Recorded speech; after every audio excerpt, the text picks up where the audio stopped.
Can you all hear me? We can hear you, Councillor Aistrick. Yeah. All right, good. Very nervous. So let's start the official business of. We've already been reminded we're live on YouTube. We were unable to sell any advertising, but nevertheless, I'm sure as we go on. So item 1, substitutes nominated. We've no substitutes, but we do have apologies from Councillor Collins and Chris as Youth Council rep. Okay. My apologies, I didn't click quick enough. We'll get there soon. Members' interests, you know the rest. If you've got them, declare them. Admission of the public. We are live on YouTube. Minutes of the meeting 4th of March. Comments, members. Then there were none. All in favour? Can we agree they are a correct record? Either wave at me or do something. Right, okay. Yeah, I second that. I'll propose them as a correct record. Can I have a seconder, please? What's going on? People are speaking but not unmuting. I need a seconder still.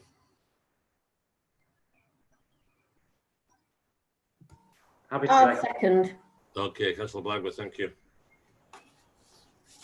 Item 5, the substantial item of the evening, members, Open Minds Partnership. I believe we have guests. I'll start promoting them now.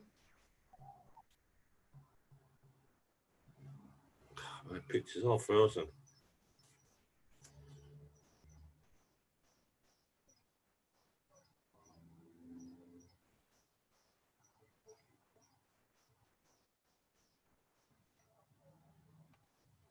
So members, just whilst Kirsty's doing that, just to let you know that Rona's joined from the CCG and we've got Linda from Swift. We've got Lynn Powell from the Commissioning Service. And then we're expecting Nick from Swift and Joe from North Point too.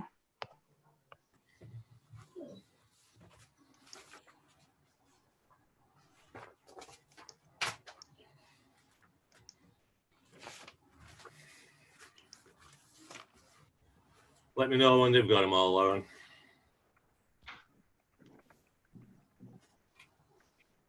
Yeah, I think that's everyone.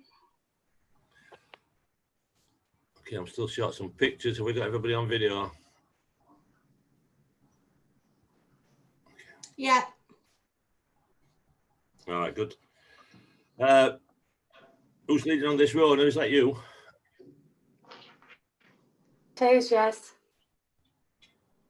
How do you want to do this? Would you like to just give us a brief rundown? Yeah, I've got a little bit of an introduction just to take you through the paper and the main points that we want to highlight, if that's okay.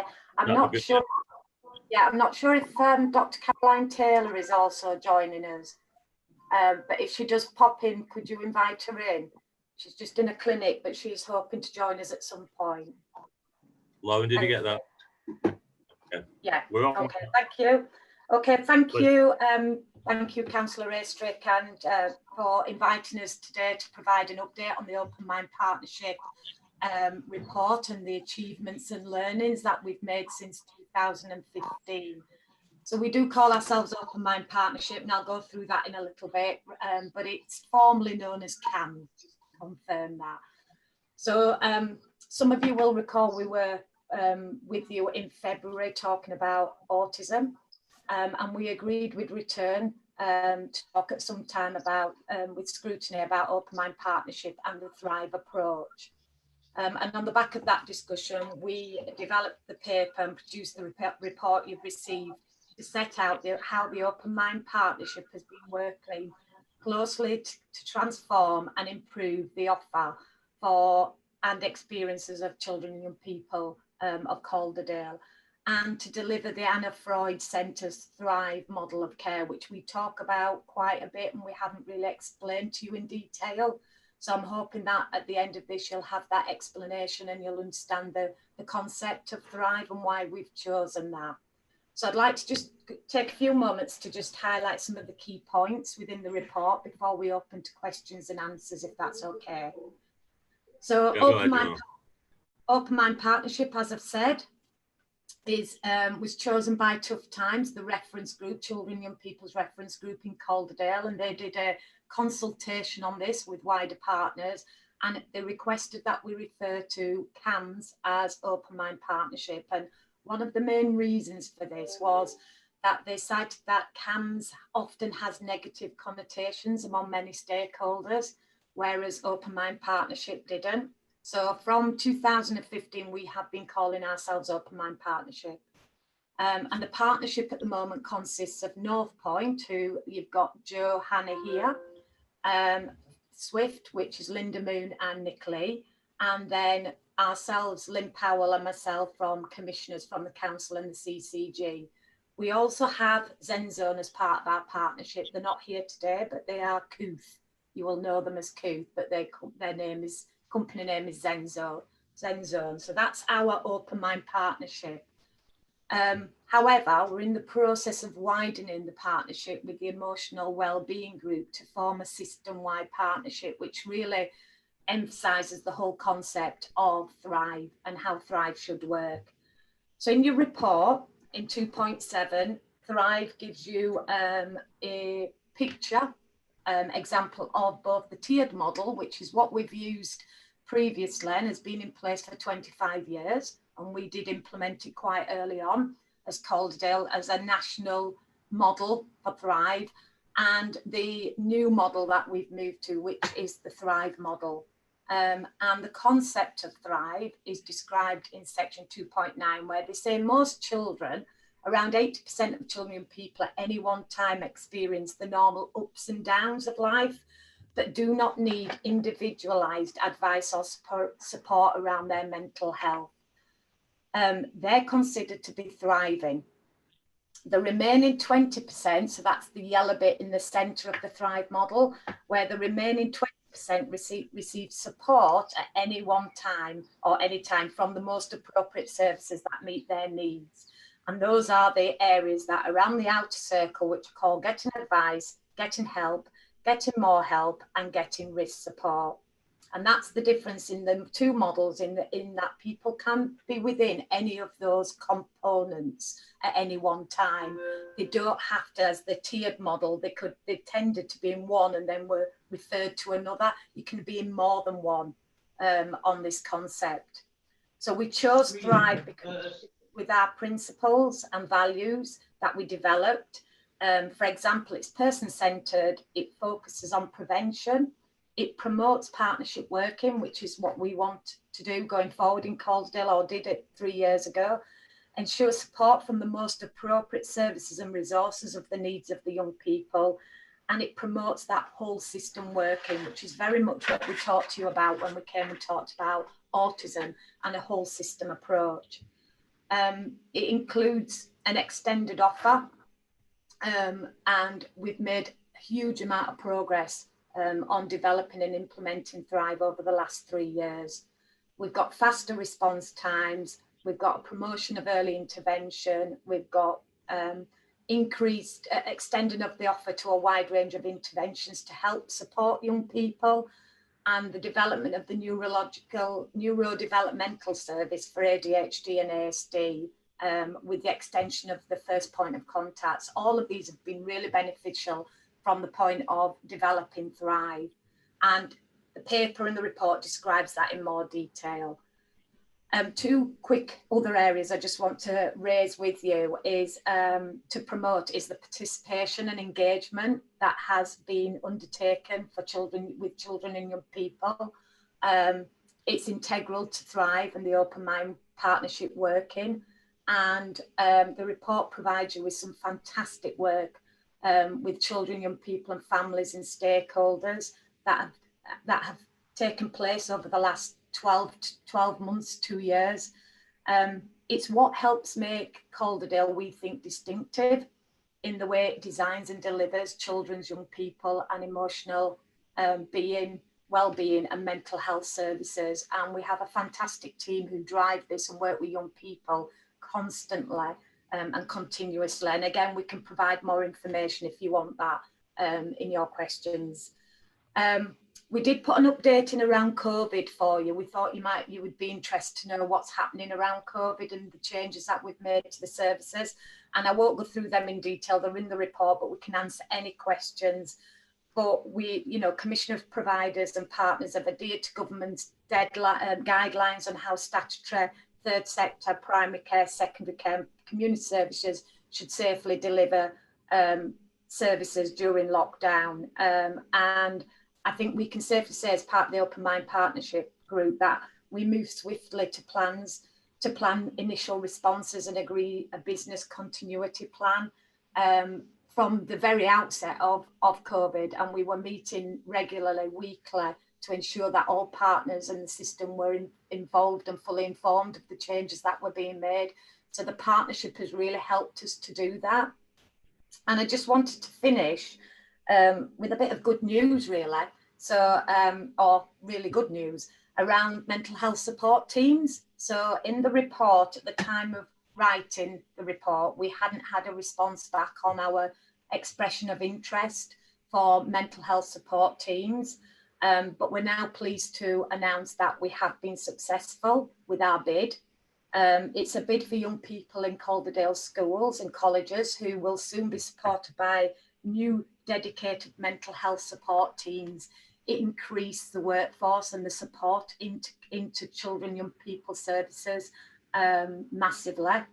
The teams will help young people in the schools by supporting teachers and staff to identify issues young people may have as early as possible. So some of that proactive, and early intervention work that we've talked about over the past 12 months, 2 years, that we've been really keen to get involved in. This will give us the opportunity to do that. We've put an announcement out because it came in the Mental Health Awareness Week, which was really good. So we have announced this. And just a bit of feedback from the panel is that it was one of the best bids they've received, or was the best bid they've received in this round, and one of the best they've ever received. They could visualise, they could see it was built on solid foundations with well-established children, young people and family input and informed service design and change, strong, well-established partnership working. And when they rang me, they said they were really excited to have Calderdale as part of this pilot, and they really are excited for us to be part of that and to work within that interface and that integration provision of that we've been developing over the last few years. So that's my bit. So I'll pass back to yourself, Councillor Restrick, for questions. Can I be too crass as to ask how much money you got? Yeah, we got, I don't know, no, not at all. It's we got 700, just over £700,000. This is the money mentioned at 6.8, yeah. Mental health support team for the Yes, in so, January. Yes, I think it was £770,000 that we.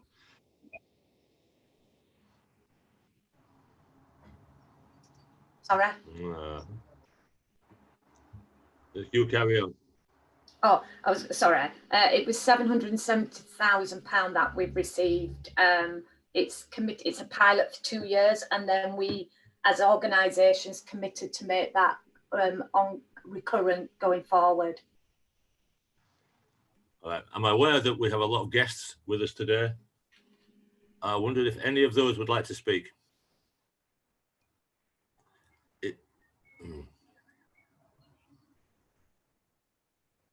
Did anybody hear that? I think they were letting me do the opening speech, Councillor Restrick. So they're willing to come in on the questions to provide the answers, if that helps. Councillor Restrick, okay. We've got a question from Councillor Wilkinson as well, just to let you know. I saw that on my chat. So should we just ask Councillor Wilkinson what his question is first? Kirsty, are you all right? We'll get better at this, people.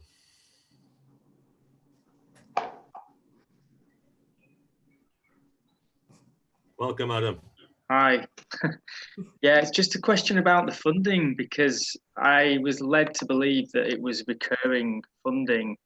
You're saying that we've committed to funding it ourselves. Where's that money, £770,000, going to come from after the 2-year pilot? It's part of the, so the first 2 years is NHS England funding. And then what the agreement is from the bidding was that the money will be part of the NHS or the CCG baseline.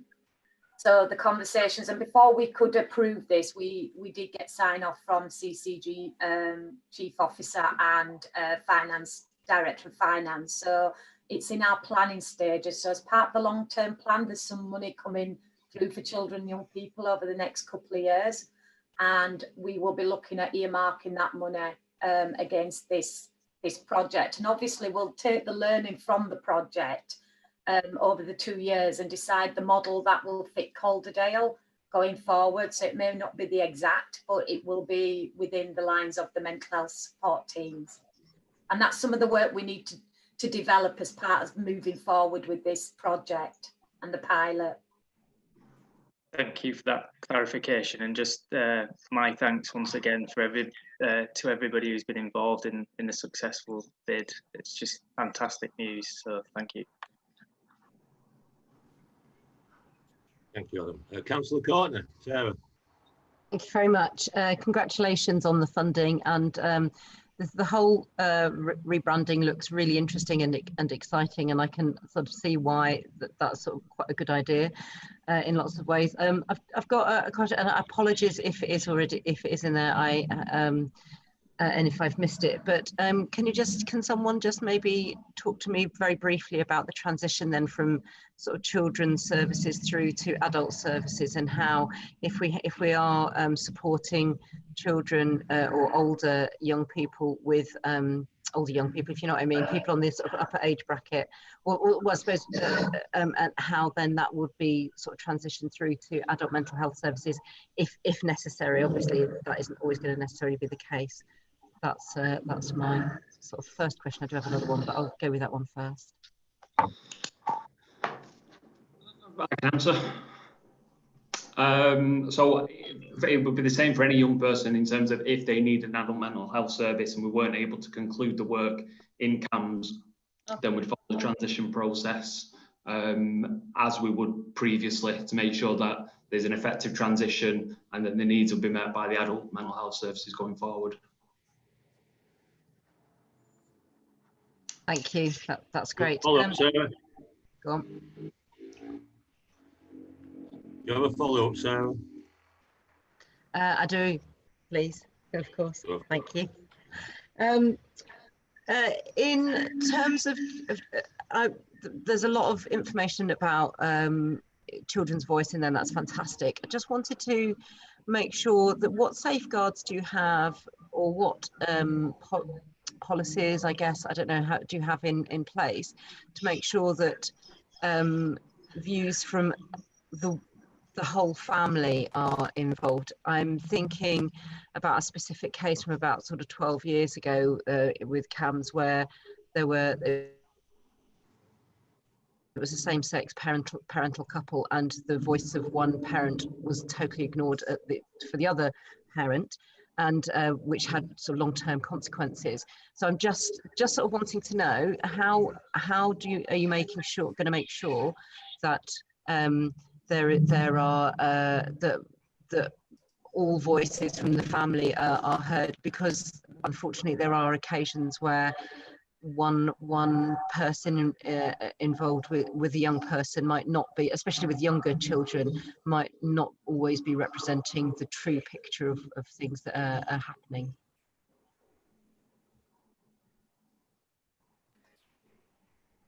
Nick, you're on mute. You're on mute, Nick. All right, yeah, I'm done. Yeah, I think the whole purpose of the Thrive approach is that it's systemic and it's wider reaching. From a tiered approach, we were service led, so we would have a set amount of service that we could offer, and if you fit into that, that was great, but if not, then we wouldn't be able to offer you an effective service. I think the purpose of it is that it's more systemic, so the point of it is that we're trying to collate as much information as possible so that we can then feed that back into the system and provide as much more rounded support as possible. So that is taking information from schools, from families, from other agencies, from everybody, so we can get a real good understanding of what the mental health problem is. Then CAMHS may be able to offer a service, but it might be that we inform whether it's schools, social care or parents that actually if you do these things, that's how you can best support your young person, rather than us just saying we've got this one therapy and that's it. So it is changing our sort of procedures and our process and how we work, which can be difficult because I think some families really struggle and they want you to fix it straight away. Whereas what we're doing is we're taking in the problem, we're formulating it, and then we're trying to explain and pass it back. That can create difficulties as well, but that's the purpose of the Thrive approach, that it's more systemic, wider partnership approach with families, other services, and it's not just CAMHS. Okay, that's great. And so and that systemic, more family based, or sort of like looking at the wider sort of family, because obviously in today it may be families are less, if they're less nuclear and there are more step parents and other family members involved, that sort of thing, then that's, I think having that greater involvement is very positive. Great, thank you very much. Thanks for answering that. Members, I'm going to Councillor Dakin now, but if you want to speak, I'm monitoring the chat function. Just put a message up there and we'll see what's going on. And of course, you want to speak again, Sarah, you're more than welcome. So, Sylvia. Thank you. I just wondered whether Joe sorry, I can't read without my glasses on. Joe Hanley wanted to respond to that previous question because he was putting his hand up. Thank you. I should have raised it on the chat. It was just to add that we'd involved parents and carers and colleagues from Parent Voice and parent carer groups like Unique Ways to when we put in place our most recent referral process and referral form. So the questions we ask and the information we gather is influenced by the things that they felt were important, so we can tackle exactly those issues and hopefully avoid those scenarios that you've referred to that have been problematic before. Helen. Thank you, Chair. Can I now ask my comment, Colin? Of course you can, Sylvia. Okay, well, the two. One is very quickly where you're talking about the fact that the children should only have to tell their story once, which if that works, I think is absolutely excellent. Because I know from representing people that, and when you go to doctors and so on, having to go through very painful things more than once is one of the worst things that you can do to people. So I think that will be brilliant if it works.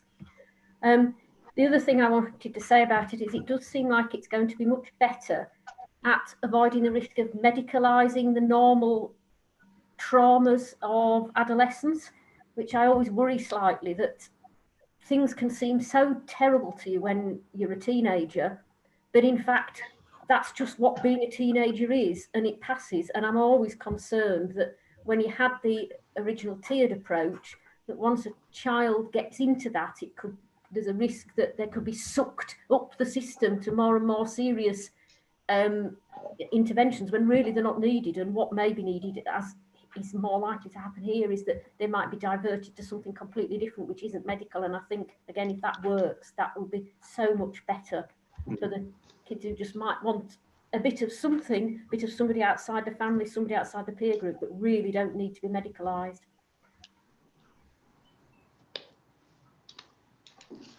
Who's commenting? I totally agree. It's that is again the sort of what was happening with the tiered approach. It would be service led, so you'd have to fit into the service, and by default you would then have a mental health problem. But like you said, some part of it is natural, and what we're trying to do is to sort of explain that and formulate and share that information with everybody. Sometimes it may be beneficial from mental health intervention, but sometimes it's not. Sometimes, a lot of the problems that we see are social situations, family, relationship breakdown, lack of consistency, lack of boundaries, those kinds of things which are really difficult to understand and manage and communicate. But that's what we're trying to do, and that's the point of the Thrive approach, that we're trying to sort of create that understanding with families and with schools and with other agencies. Thank you. Helen. Thank you, Colin.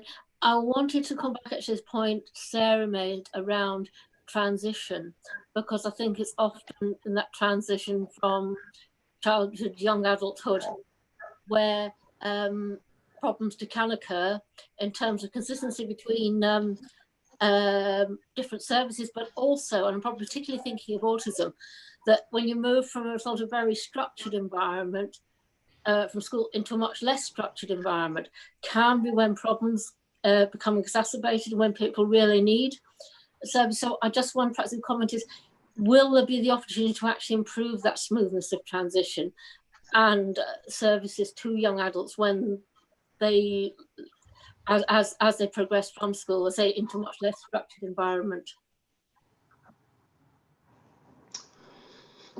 Yeah, I think we don't transition too many young people. Usually what we try and do is, even if we're getting close to the 18th birthday, we try and complete whatever interventions that we've got going on. And usually that works. The cases that we do transition, we've developed more, and this is, again, the point of the Thrive model, that you're developing more closer working relationships with agencies. So we're not just passing one case to somebody else, and we're trying to build in sort of operational meetings and processes and procedures so we can have conversations, and where cases do need to move services, that it's not a jump, and that is a smooth transition. So we have developed closer working relationships with the adult services, and when we need to, it's been noted that the transition has been smoother. Again, it's still difficult and there are still things to improve upon, but I think developing this approach and sort of explaining it to other services has helped.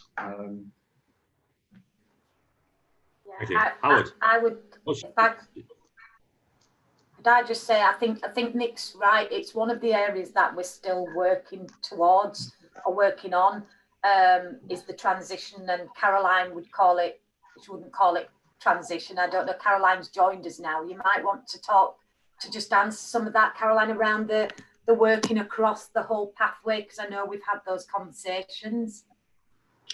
Sorry, yeah, I just managed to join. Yeah, it's moving towards adulthood is what you think of, Rona. That's the phrase. Yeah, I mean, basically what we're trying to do is, I just pick this up, so I may get the wrong slant of this, but what we're trying to do is we're trying to make an approach that works across all ages, so that we're not trying to separate out children and adults or particular age groups of children. We just want it all to be the same service across. Now that's a bit idealistic at the minute, we can't do that, but we can start to move towards that. So we are particularly aligning certain services as we're developing them, so that we're doing the, I'm going to bring up ASD as an example here. So the children's ASD is ahead of the adult ASD service, but the adult ASD service is being developed in the same way as the children's one, so that will have a relatively seamless, I was going to say transition again. So you'll have a relatively seamless movement from at children's age to adult's age. Are we happy with that, Helen and Sheila and Sarah? Well, I think I probably just said, I think we said it is an ongoing, it's always going to be an ongoing issue. And I think it's one that we do need to keep piloting, but thank you for your response. And I do accept it's still work in progress. Okay. Howard. Thank you, Chair. Thank you, first of all, for the very comprehensive report. I think it looks quite an exciting new step ahead. The one question I'd like to raise, I guess, is in relation to children who are looked after and whether there is a fast track system for those coming into the system, and equally anyone coming in from a different area as to what is the transition arrangements, I guess, in some ways. Who wants that one? I can pick that up. If there are kids that are young people that are looked after in our area, Calderdale Therapeutic Service would take the lead on providing the support for them.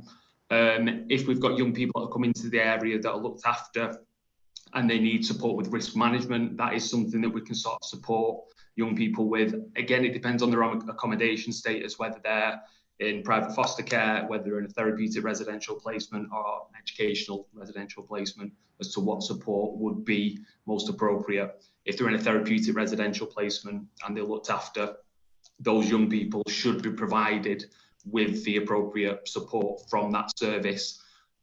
That can be difficult, and sometimes we've got to have conversations and sometimes support certain accommodation settings. But the CTS team would generally take a lead on that and liaise with the appropriate services from where that young person has come from.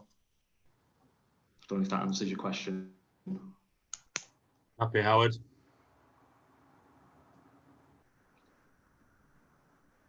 Howard, happy? Yes, yeah. Thank you for that.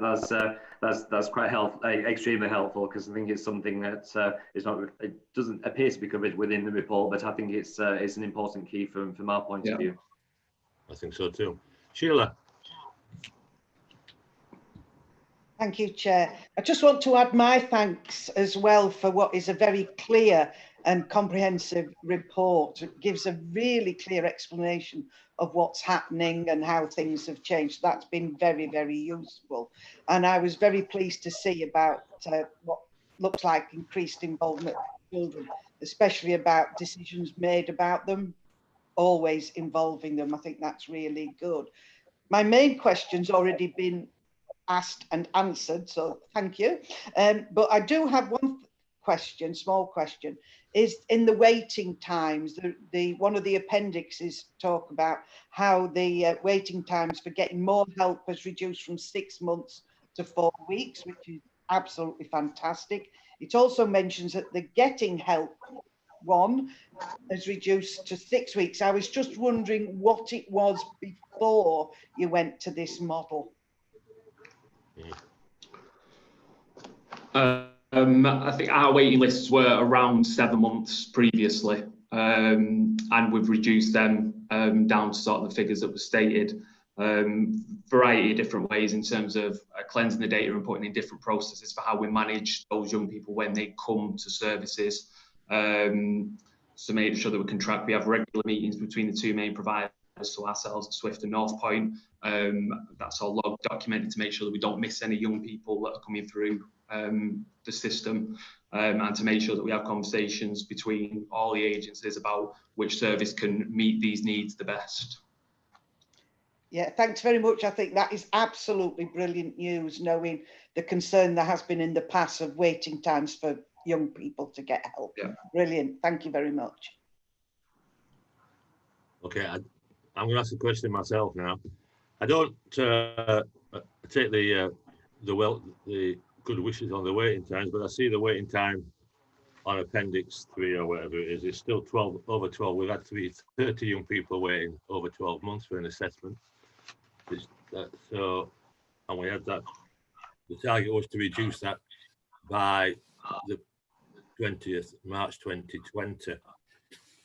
On a broader question, I see almost exact parallels between this and our early intervention strategies that have been going on for a few years now. And we talk heavily in this paper about referrals.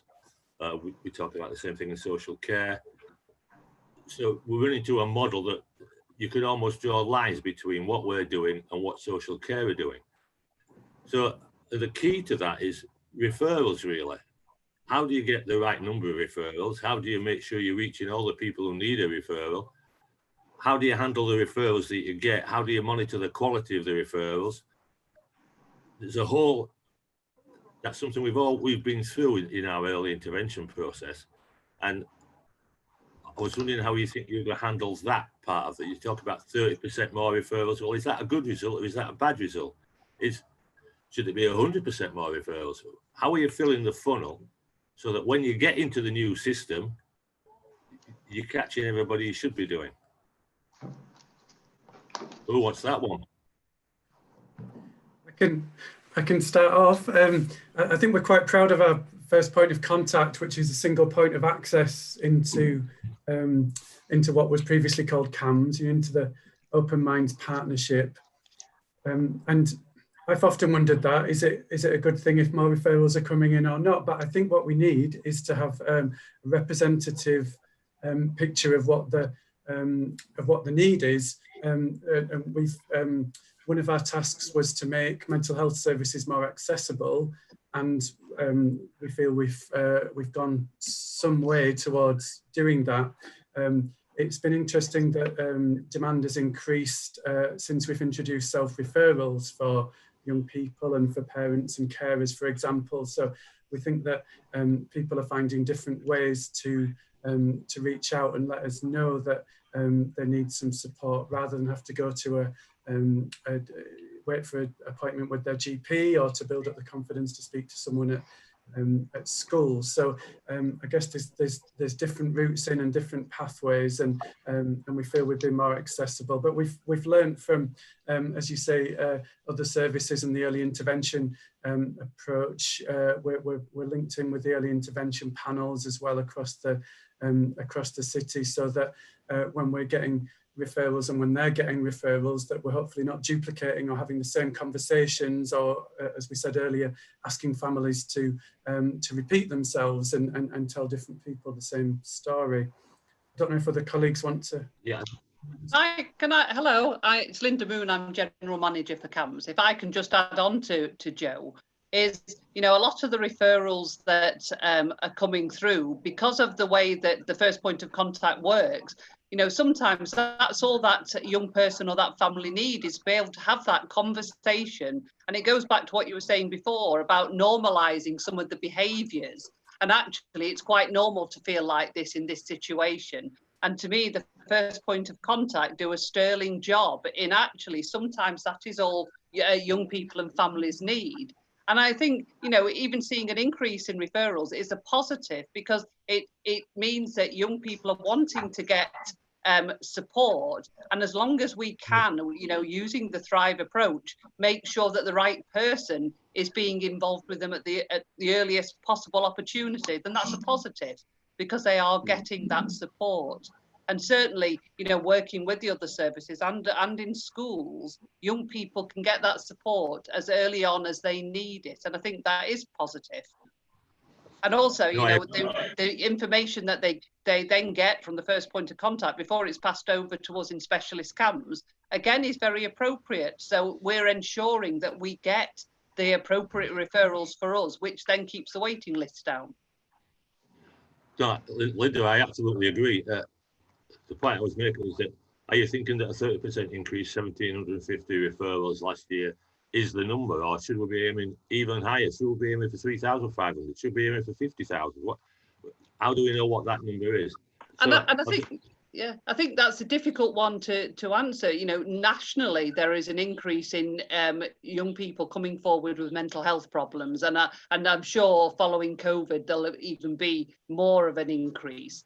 I suppose, what we want to look at, and this is where, it goes with all the support that's now going into schools, we want young people to be able to get that help in their normal situation. So when they're in school, when they're sort of out and about, and not having to, in effect, be referred to a specialist service to get that support.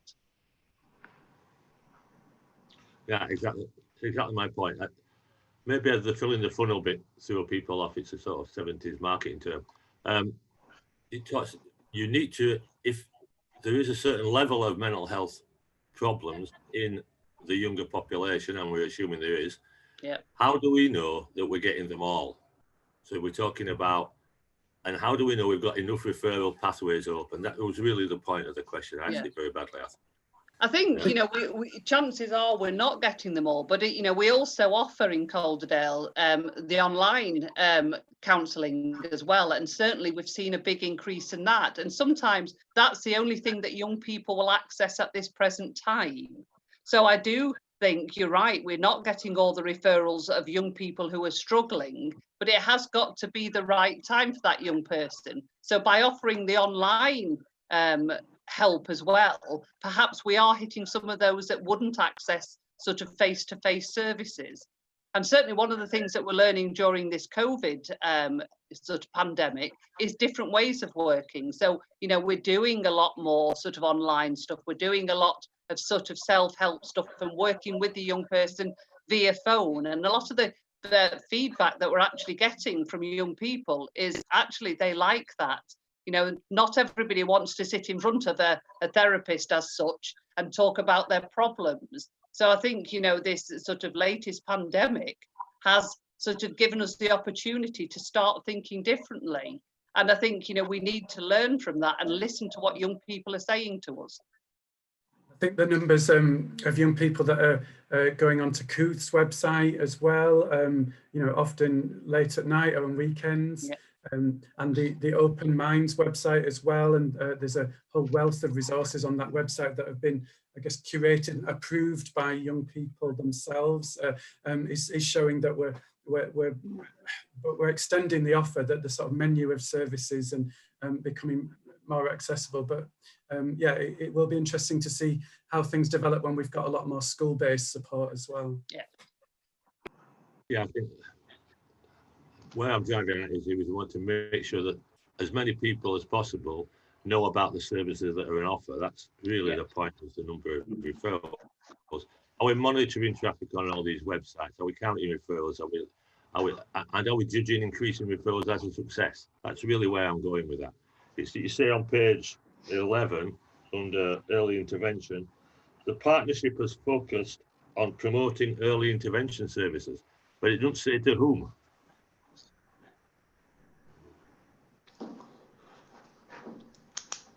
Did anybody really get that? Or do you just want to answer? That's such a stunning question that nobody wants to answer it. Repeat it again. Do you want to answer that? The partnership has focused on promoting early intervention services. Yeah.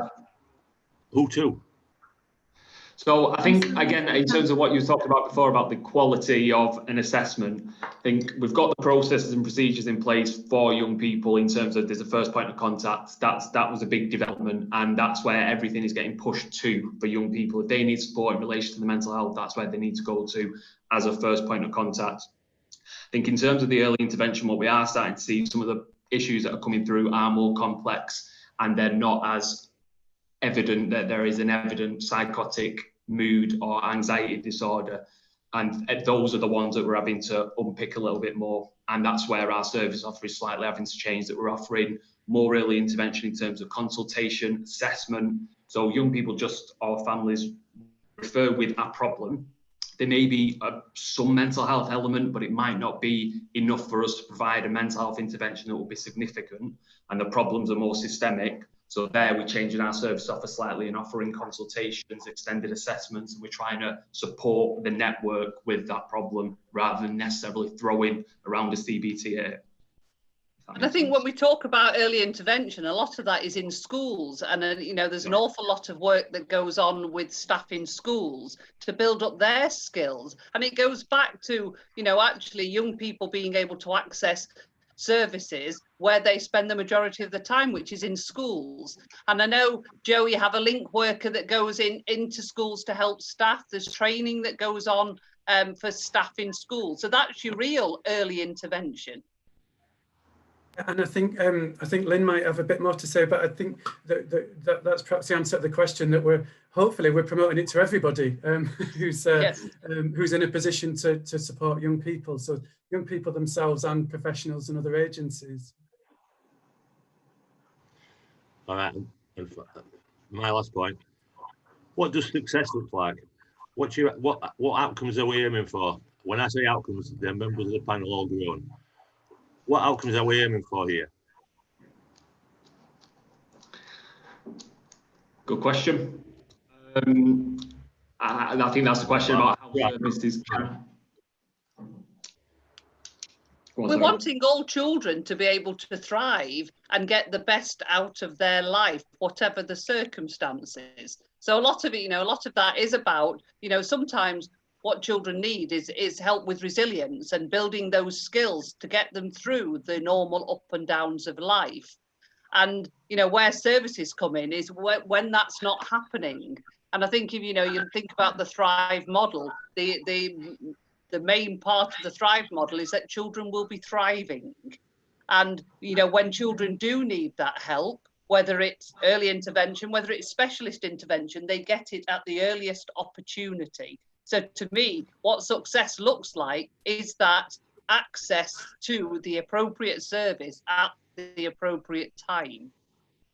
And we're not there yet, but you know, that's what to me is what success would look like. Can I come in on that a minute? Is that all right? So, sorry, it's Caroline here. Come on, Caroline. I would like to just sort of tell you a story that I think helps to illustrate this. So we went, this is part of a North Halifax initiative, which some of you may have heard of. We went to the Beechwood Big Picnic last year, a big variety of people, including Councillor Collins, to ask and just have some conversations about mental health. And what was really fascinating was, and I thought very, very, made us all very proud actually, was that every time we talked to a family, the children would tell the grown-ups how they would get help if there was a problem. The adults hadn't got a clue what they would do if they had a mental health problem. The children knew, and they knew how to get that help for themselves or how to get help for their friends. And those conversations were very interesting because they raised the awareness for the adults, and it demonstrated that children knew how to help themselves if they had a problem and how to help their friends if they faced it. And I thought that for me is about what success is about. Yeah. It's about them not actually having the problems, hopefully, but if they are having the problems, they already know in advance where they would go for support. Yeah, I think I understood all that, but imagine that I'm going to say to you, this is a fabulous report. It really is a very well written report. And I'd like to come back next year and say, we have made these improvements to Calderdale Children's National Health, mental health. What is the outcome you're actually chasing? And not everybody's going to be happy. That's not an outcome. How are you going to measure what you're actually doing? Number of contacts, number of referrals, number of children that waiting times. What data set have we got that's showing us how successful we are? So we do have better than we have been in the past. Yeah, we have, and we didn't share it, but we have a data and monitoring group that meet monthly as part of the Open Mind Partnership. That didn't happen previously, so the partnerships come together and they discuss and they look at each other's data for the whole system. So we have that, and that escalates any of the issues into our Open Mind Partnership steering group that we've got with data. So for that, we measure a number of key performance indicators. So that's how we know some of the graphs that you've seen in the report have come from that monthly update that we receive. There's more information in there than what we showed. We just did a snapshot for you in the report. But we were able to then monitor the performance, so we can see the waiting list is coming down. We can see that with more children, young people accessing COOTH year on year for online counselling, and same with Silver Cloud, which is our digital online our digital support. So we're able to see where the trend is moving, where people are starting to access services as opposed to the generic services. And what else has been successful, and from that basis we look at our commissioning intentions to see where our funding should be implemented going forward. So our success would be based on the outcomes that we receive from that. There's also the engagement. We get a huge amount of feedback from children and young people, positive feedback about Thrive, and it didn't used to be positive, as you know, but it is positive. And we listen to that and we make changes. And as you know, when we had the Health Watch report around autism, we listened to that and we were able to say, actually, this is what we've done over the last 2 years. So that's what we base our success on. If children, young people and families are telling us that it's improving, that's our success, as well as the numbers and the data and the KPIs informing us and informing us on the databases that we're actually making those improvements. And just adding into that, you know, one of the things that, you know, I ask staff is, how do we know what we're doing is working, and how do we know it's impacting on children's mental health? And, you know, this is where we use outcome measures, and we use a lot of goal-based outcomes so that the young person has set their goal to start with. And then, you know, with the clinician and with the family, they work towards achieving that goal. And to me, that's another way that we would measure that actually what we're doing is actually working for that young person and family. Yeah, I'm going to stop my questions now, but what would be ideal, what would be perfect is that you come to our scrutiny panel next year and you say, this is exactly what we've done. Aren't we absolutely fantastic? We've solved all the problems. And these are the numbers that show me that. I'm sure it's going to happen. Sarah. Thank you. Not dissimilar question to Colin's, but it's sort of slightly on a theme. In terms of your monitor, now you talk about the fact that the Open Mind Partnership is sort of doing a lot of monitoring. Are you monitoring in terms of ethnicity and also in terms of things like sexuality and as well as sort of looked after children, that those sorts of elements to make sure that there's equality of access in sort of minority groups? That's and also in terms of sort of making sure that anybody who's involved on any level, and I'm sure this is already happening, but just wanted to sort of flag it up that there's a training for diversity awareness and how different problems might manifest in different ways for different groups of people, whether they're LGBTQ or you know, from a black minority ethnic background or whatever sort of protected characteristic, just on how those different things come up, so in terms of training for anybody who's involved, making sure that everybody has that sort of diversity training and also equality training and also monitoring for those things. Is that happening? I could start, and Joe might be able to help me out as well. Then we did that data is captured at the first point of contact for all young people that refer themselves or get referred.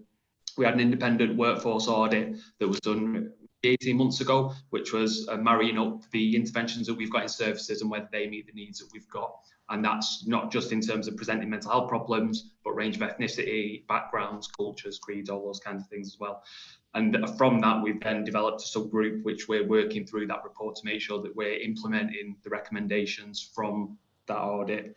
Yeah, I don't know if Joe has got any more to add. And we've got links with a range of partners like Bernardo's who've delivered training for us on LGBTQ issues recently, and what I thought was fascinating was that a group of young people actually delivered training to CAMS, Open Minds Partnership staff, just before Christmas on how they feel they should be treated, on what's a good outcome for them and what's a good goal for them, on what goes on for them when they're referred to a service like ours. So I think that was a real eye-opener for the staff, and is a much better way into in lots of ways to thinking about all the issues that you mentioned around accessibility and inclusivity, but from a young person's perspective. And I think just to add on that as well, so we try to create responsive services because needs change so quickly. So for example, I think at the start of last year, we noticed there was a cohort of young people that were in specialist CAMS. There was 8 young people that were transgender. So we put together a group for those young people that was staffed by 2 of our staff members with links from Bernardo's, and that was to facilitate sort of peer support and therapeutic support. So that young person wasn't just isolated receiving interventions, it was a more group approach. And I think it's just a continual process of that, identifying changes in presentation and then mobilising and changing your service to meet those needs. And that's, again, the principles of the Thrive approach, that we're responding to needs and that we're not stuck in our current service offer, and that we're able to be more responsive and mobilise quickly. Great, thank you. Amanda.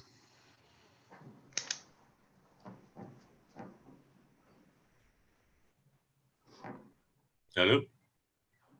You're on mute, Amanda. Unmute, that's it. Unmute. Is that better? Yep. Can you hear me now? We can hear you, so that must be better. Okay, great. Firstly, I just want to add my congratulations. I just think the work you're doing is absolutely fantastic. You know, the progress that has been made in the last 5 years has just been incredible. It's been a real shift from that tiered-based system that was very mechanical in a way, and it's gone to this more person-centered approach, the Thrive approach. So yeah, congratulations on getting the money. Wow. And it's really encouraging. You know, 2 years we've got to do a pilot. I'm just wondering what, I mean, I suppose this question maybe go to Linda or Joe. What type of intervention are you putting into place for, I suppose, the more traumatized children? So the ones that will end up through going into mental health services. Yeah, I'm specifically thinking about non-verbal intervention. So if I could ask you that, thank you.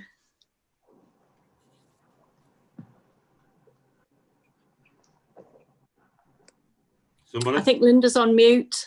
I was on mute. Yes, I was talking away. I didn't know whether, Joe, you wanted to start with the first point of contact about referrals coming through. You know, I think trauma is a huge one for everybody. But obviously, if you want to talk about the early bit, Joe, and then we can talk about specialist interventions. Yeah, I think that I think there's already a lot in place, as we said earlier, to focus on, I guess, how we can prevent things getting to the stage where they hopefully don't require such a specialist long-term intervention, balancing that with making it, you know, developing very accessible pathways for those that do. And I think the mental health support team, the new project will help immensely with that. That'll be 8 trainees who'll spend a year focusing on being trained to deliver evidence-based interventions that are focused on helping young people when they first start to experience anxiety or low mood or stress or worry, and helping them to develop more resilience. So we already have quite a few different services in place for that, but that'll really enhance our capacity. And there are also lots of creative therapies and approaches that are available both within the Open Minds Partnership CAMS, but also with partners like Live Wild, Noah's Ark, Healthy Minds, that we're often involved in supporting or providing close links with. But yeah, we hopefully also place a strong emphasis on picking up need at a very early stage and signposting to specialist resources quickly. And I think, you know, certainly when they come to us, you know, we do offer things like specialist CBT and trauma focused work, and you know, really using our highly specialist clinicians to actually do that. But also, you know, you talked about communication difficulties. You know, we do have sort of our neurodevelopmental team, we have our learning disability team, we have speech and language as part of that. So again, we've got a wide range of clinicians who can offer different types of work. And, you know, certainly what we're encouraging staff to be is to be creative.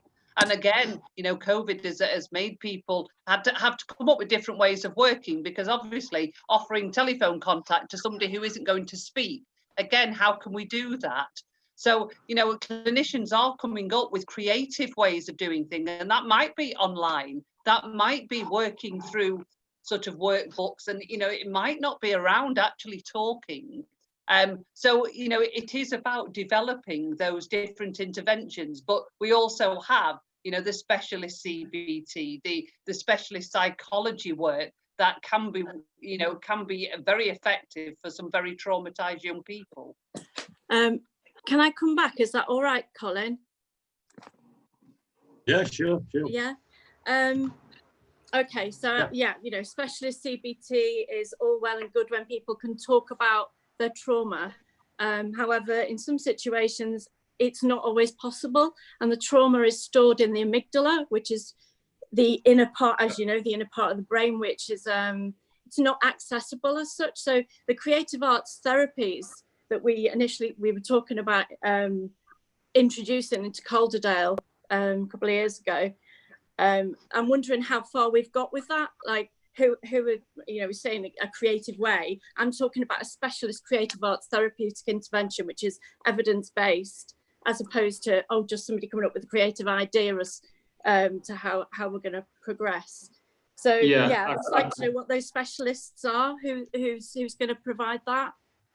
I could talk more about that. So I guess it depends on trauma. If there's been a single event trauma, there's different range of interventions that we might provide, whether it be dialectical behavioural therapy, interpersonal psychotherapy, or as Linda said, trauma-informed CBT. If there's been continual trauma of a physical, emotional, sexual nature, then into a specialist psychology, it might be able to do a blended approach of which they might incorporate some art psychotherapy and some non-talking, more skills-based work. We do have an art psychotherapist who's got a long history of working with significantly young people that are traumatised. Again, if they're non-verbal, we might look at medication to try and support that. We've got psychiatry that we liaise with. We've got 2 young people at the minute that are selectively mute that we're working with. Again, they're not able to engage in the talking therapies that we're providing. So what we're doing is providing more support to the parents to be able to put boundaries and be consistent. Selective mutism is just a high level of anxiety, so we're just working differently to try and support that young person in the family setting. And we've got those. I mean, those are the kind of problems that we're actually more used to and more capable to manage. Some of the other complexities where they're more socially driven is more difficult for us when we're potentially not able to provide an intervention for that. But yeah. Thank you, Nick. Lynn, did you want to come in and just give a bit more information around that specific project? Yeah, I think because the project that I think Councillor Parsons is referring to is one which was funded through the council specifically to support children who might have communication issues.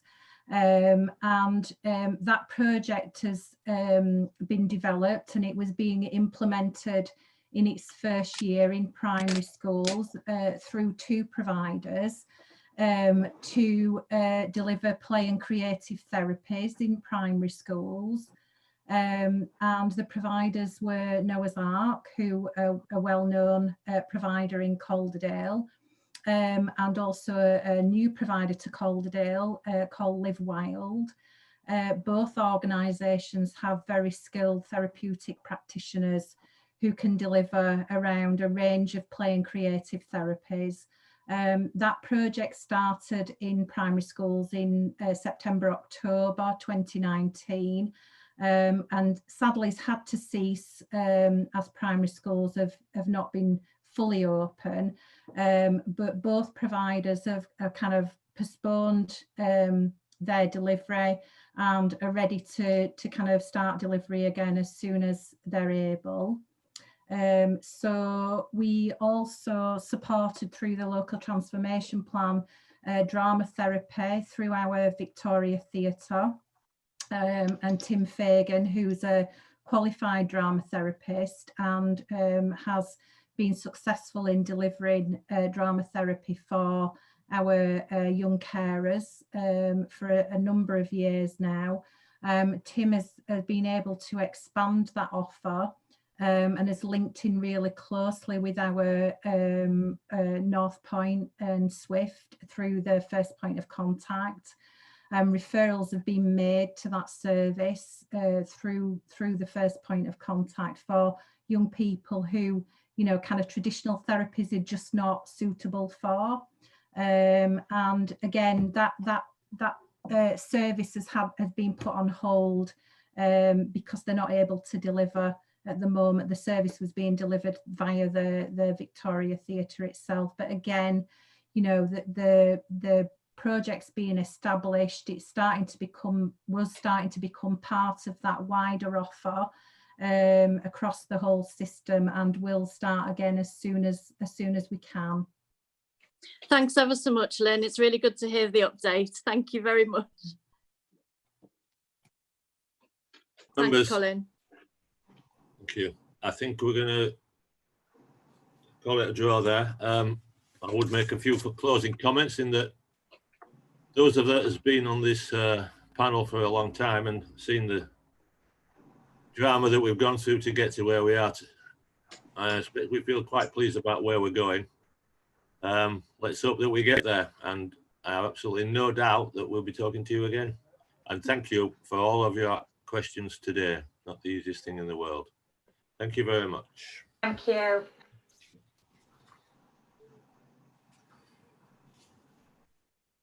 I don't know what they have to do. Do we have to leave, or do we stay in the wait? Councillor Rasick, if you just give Kirsty a couple of seconds to just ask people to leave, and then we'll bring, I think we've got Debs Harkins and Ben Lehman up next for the public health COVID update.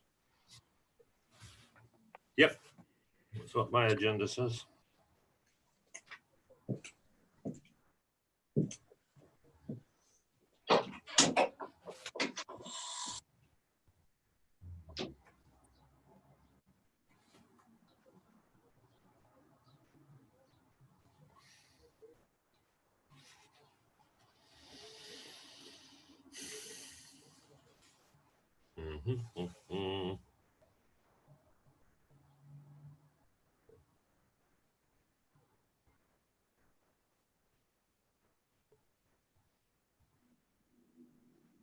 I think we've got everyone now.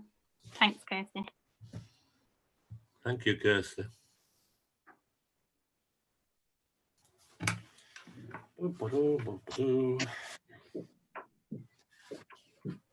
Item 6, members, we are ready. Yeah, Ben. I have. Nice of you to notice, Councillor Raystrick. Yeah, I'm quite observant. Me, not yet so much. Are we waiting for Deborah? Hi, Julia.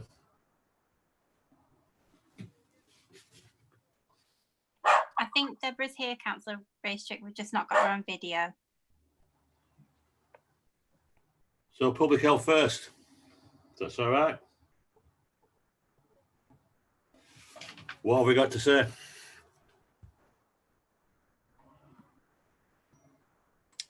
So I'm just waiting for Debs to join us. Debs was going to start off with giving a bit of an overview around the particular school opening bit of public health, and then I was going to do some more broad stuff, but I don't know whether Debs is having connection problems or not. So if we can just give her a minute just to see whether she can sort that out, that'd be helpful. Absolutely, no worries.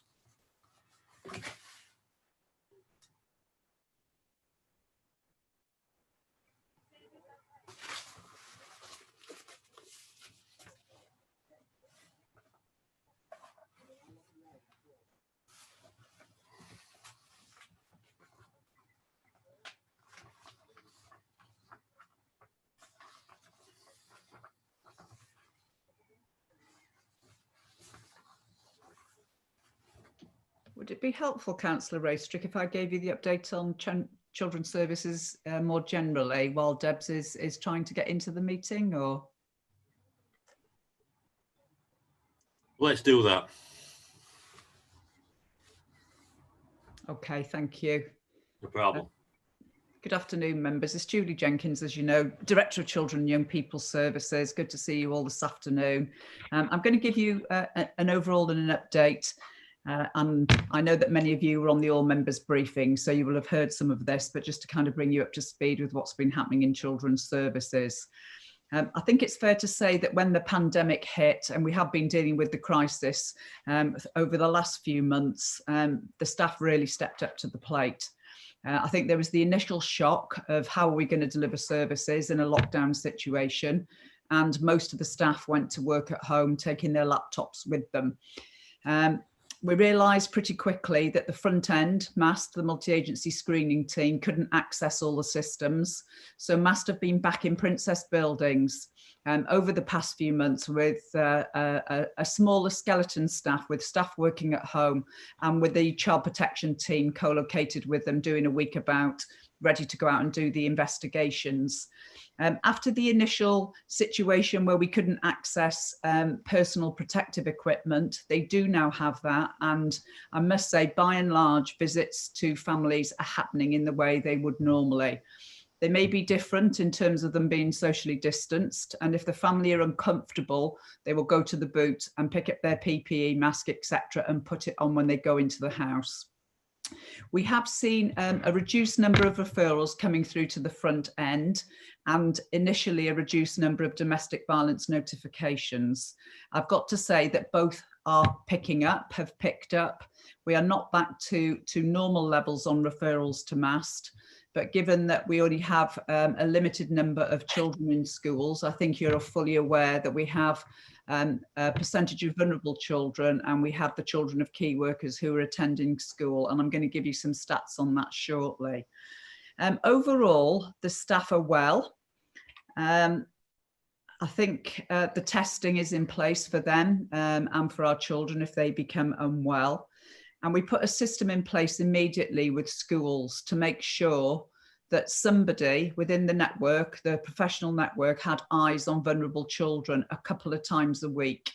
And you'll know that nationally this has been of great concern around who is seeing the vulnerable children. But between us and the teaching staff, we've got a system in place that overlays our normal system to make sure that somebody has seen the child, that work is going to the family home if that child's not attending school.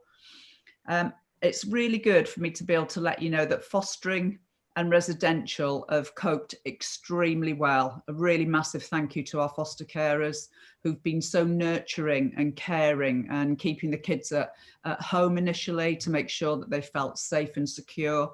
We have not had a breakdown in fostering, and we have not placed any children outside the borough during the whole of the lockdown. And I think it's a real testament to how people have really, again, stepped up to the plate of wanting to keep children in the borough. When it doesn't feel safe outside in the community, it definitely doesn't feel safe sending children to an outside looked after placement. So it's very interesting that we've managed to keep young people at home in Calderdale during this period of time. The lockdown has given us an opportunity, because I know you did want to talk about new ways of working, to work differently with families. And we're finding with some young people, the communication through social media, through the mobiles, the ability to do, well, a lot of communication, a lot of kind of virtual drop-ins in the youth work world, to look around the children's homes and do some of our regulatory visits in a virtual way, has really opened our eyes, I think the service's eyes, to the fact that young people do like to engage more in that way. So we have been able to keep in contact with our vulnerable children. And the government are very keen that particularly the vulnerable children who don't have access to equipment are kitted up. And you may have seen something about this, that the government have announced that all vulnerable children who do not have either a laptop or access to 4G will be given it. And we are in the process of ordering all of that. So 600 children in Calderdale, and young people, will get, if they haven't got it, they will get their own personal tablet, and they will get access to 4G at home, which is a fabulous way to make sure we can support them, but they can access school resources if they're not able to attend. I'm not going to touch too much on the school wider reopening and the schools issues, because we can do that when Debs joins us. But I wanted to give you just some stats around attendance. We did see really small numbers of children attending at the beginning. And you can understand that from a parental perspective. And I don't think that's changed for a lot of parents. I think the message of stay safe, stay home, but send your children to school, it does, you know, for a lot of parents, they don't really understand it, particularly for children with special educational needs who may have physical disabilities and some fragility themselves. So we have seen an increase in the numbers of children attending.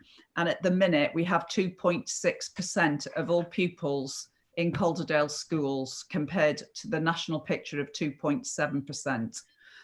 100% of our schools are open for vulnerable children and the children of key workers, and that compares to 81% nationally.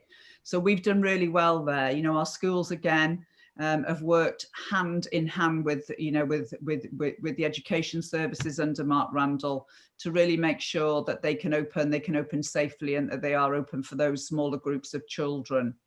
At the moment, we have 14% of vulnerable children in school, compared to the national figure of 15.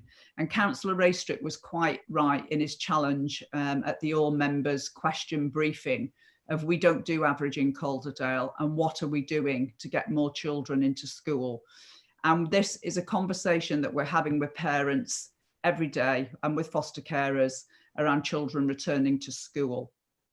The virtual school and all of our teaching and support staff are working to support particularly vulnerable learners and those who do need to remain at home because they may be shielding themselves.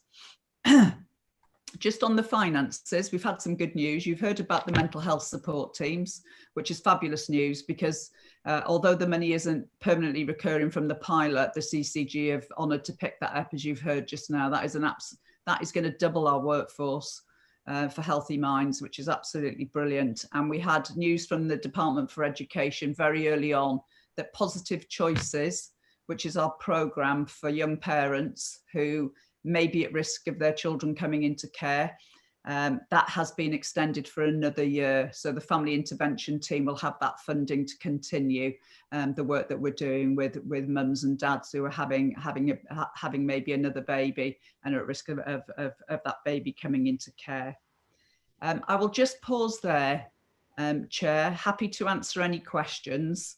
In the waiting room, Rob is there because he's coming, Rob Murray on social care, because he's coming into a future on a future agenda item, and Mark is there too. So if you do want to ask any more detailed questions around either of those areas, I'm sure they'll be happy to join us in the meeting and respond with myself.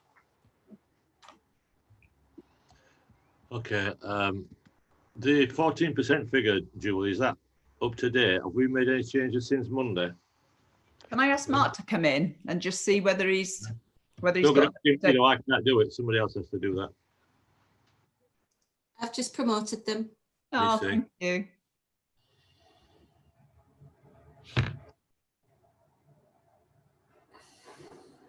Mark, you've just been promoted. Can you all hear me? Yes. Yeah. In answer to your question, Councillor Raystrick, today's figures are we've got 15% of our vulnerable children in school as of yesterday, which is an increase to the 14% Julie mentioned a few minutes ago. Okay. Howard.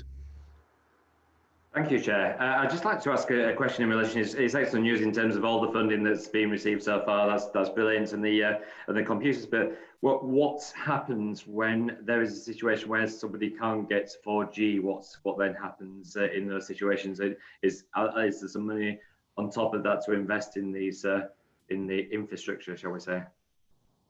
Yeah, I can answer that, Councillor Blackburn. Obviously, the DfE have provided funding for remote devices. As Julie's outlined, there's a number we have allocated for children with a social worker, and then there's a number of devices allocated for any Year 10 pupils who are disadvantaged. And we also have an allocation, I think it's 47 dongles, I think they're called, to enable those Year 10 children to be able to access the internet. Unfortunately, we've had 600 devices allocated for social worker children, 47 for Year 10s. We've only had 47 dongles in terms of 4G. So that's at least one way that any of those children who can't access the internet can access it to support their learning in preparation for them taking the GCSEs next year.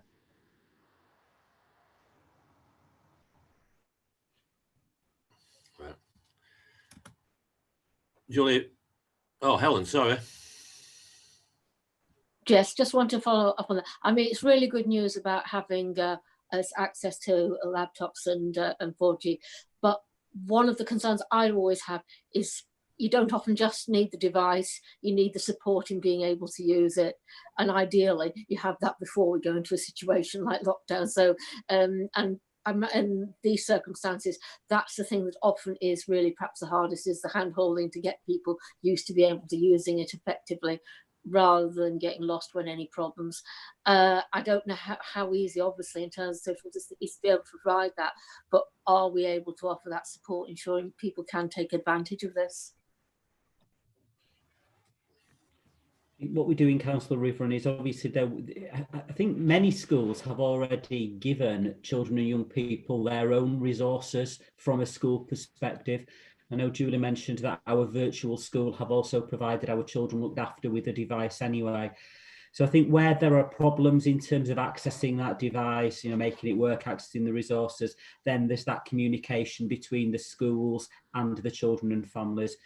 Because yes, you're right, we need to make it work. And some children, although most children do have devices, and I used to using devices even from being in nursery class, then actually we still need to ensure that line of communication is there to support, and that's where schools will step in and will be able to be the link between parents and themselves.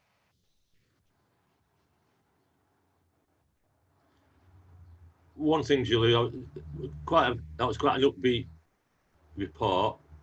If I was to ask you, what are you actually worried about at the moment? What would it be?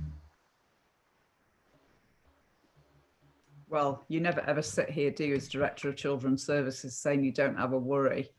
But I've got to say there was a lot of work done at the beginning by Rob and Mark and the head teachers to put that system in place about vulnerable children. And I think nationally people are worried that once we lift lockdown that there'll be a huge surge of demand to the front door. And I think we know that schools they're not the biggest referrer, the police are our biggest referrer, but the schools are big referrers, and having eyes on children every day, make sure they're safe. But the system we've put in place to see those children twice a week, somebody to see that, to see that child, I am assured that system is there and is working effectively. I think I mentioned, I'm not sure if I mentioned to you, Councillor Raystrick, or at the all members briefing, I had a discussion with Ofsted very early on as they've stood down all their HMIs, all the Her Majesty's inspectors have stood down and been redeployed in the main. And they asked what we were doing, and I took them through all the things that we had put into place right at the beginning. And it was Lisa Summers, who was our lead inspector when we had the big inspection in November, who was so assured by hearing, the steps that we'd taken and what we'd done. I think getting the social workers and the family intervention team right back out there, knocking on the doors, going into the houses, just really continuing with business as usual, assures me as the director that we have got eyes, as many eyes as we can do on Calderdale children. There's a lot of national comms, and the Police and Crime Commission has just sent through a poster today, just alerting communities really, just to keep aware. How are young people behaving? Is it out of the ordinary? Have you seen anything? Being curious.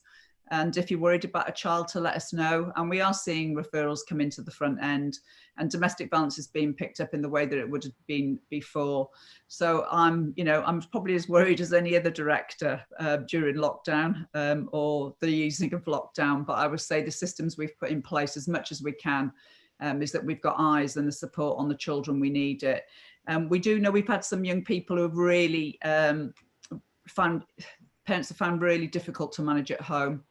And the play service, as it's now called, but you'll see from the youth service review report that went to cabinet last night, we're going to rename that service because they're giving some really intensive support for the children. And I've described them as the ones that are really literally bouncing off the walls, and the parents are just saying, I just can't cope anymore. They're taking them out, socially distanced play, just taking the heat out of that situation. And we've got some reactive things in there. As well as responding to older young people. And, you've just heard from Healthy Minds as well about, the online counselling and the other support that's there, and some of the virtual work that we're doing. So I think we're doing everything we can. The partnership work is always good in Calderdale, as you know. The schools have been amazing. The government are going to run a pilot, a number of pilots.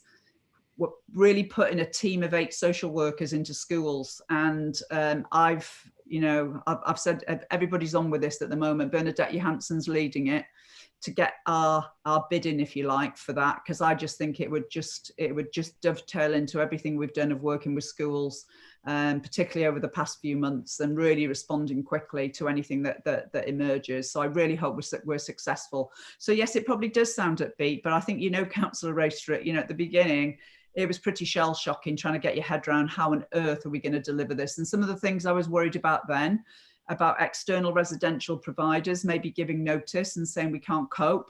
This kid's got coronavirus, our staff have got coronavirus. It hasn't come to fruition, I'm pleased to say. So there were some initial things that we really, really worried about.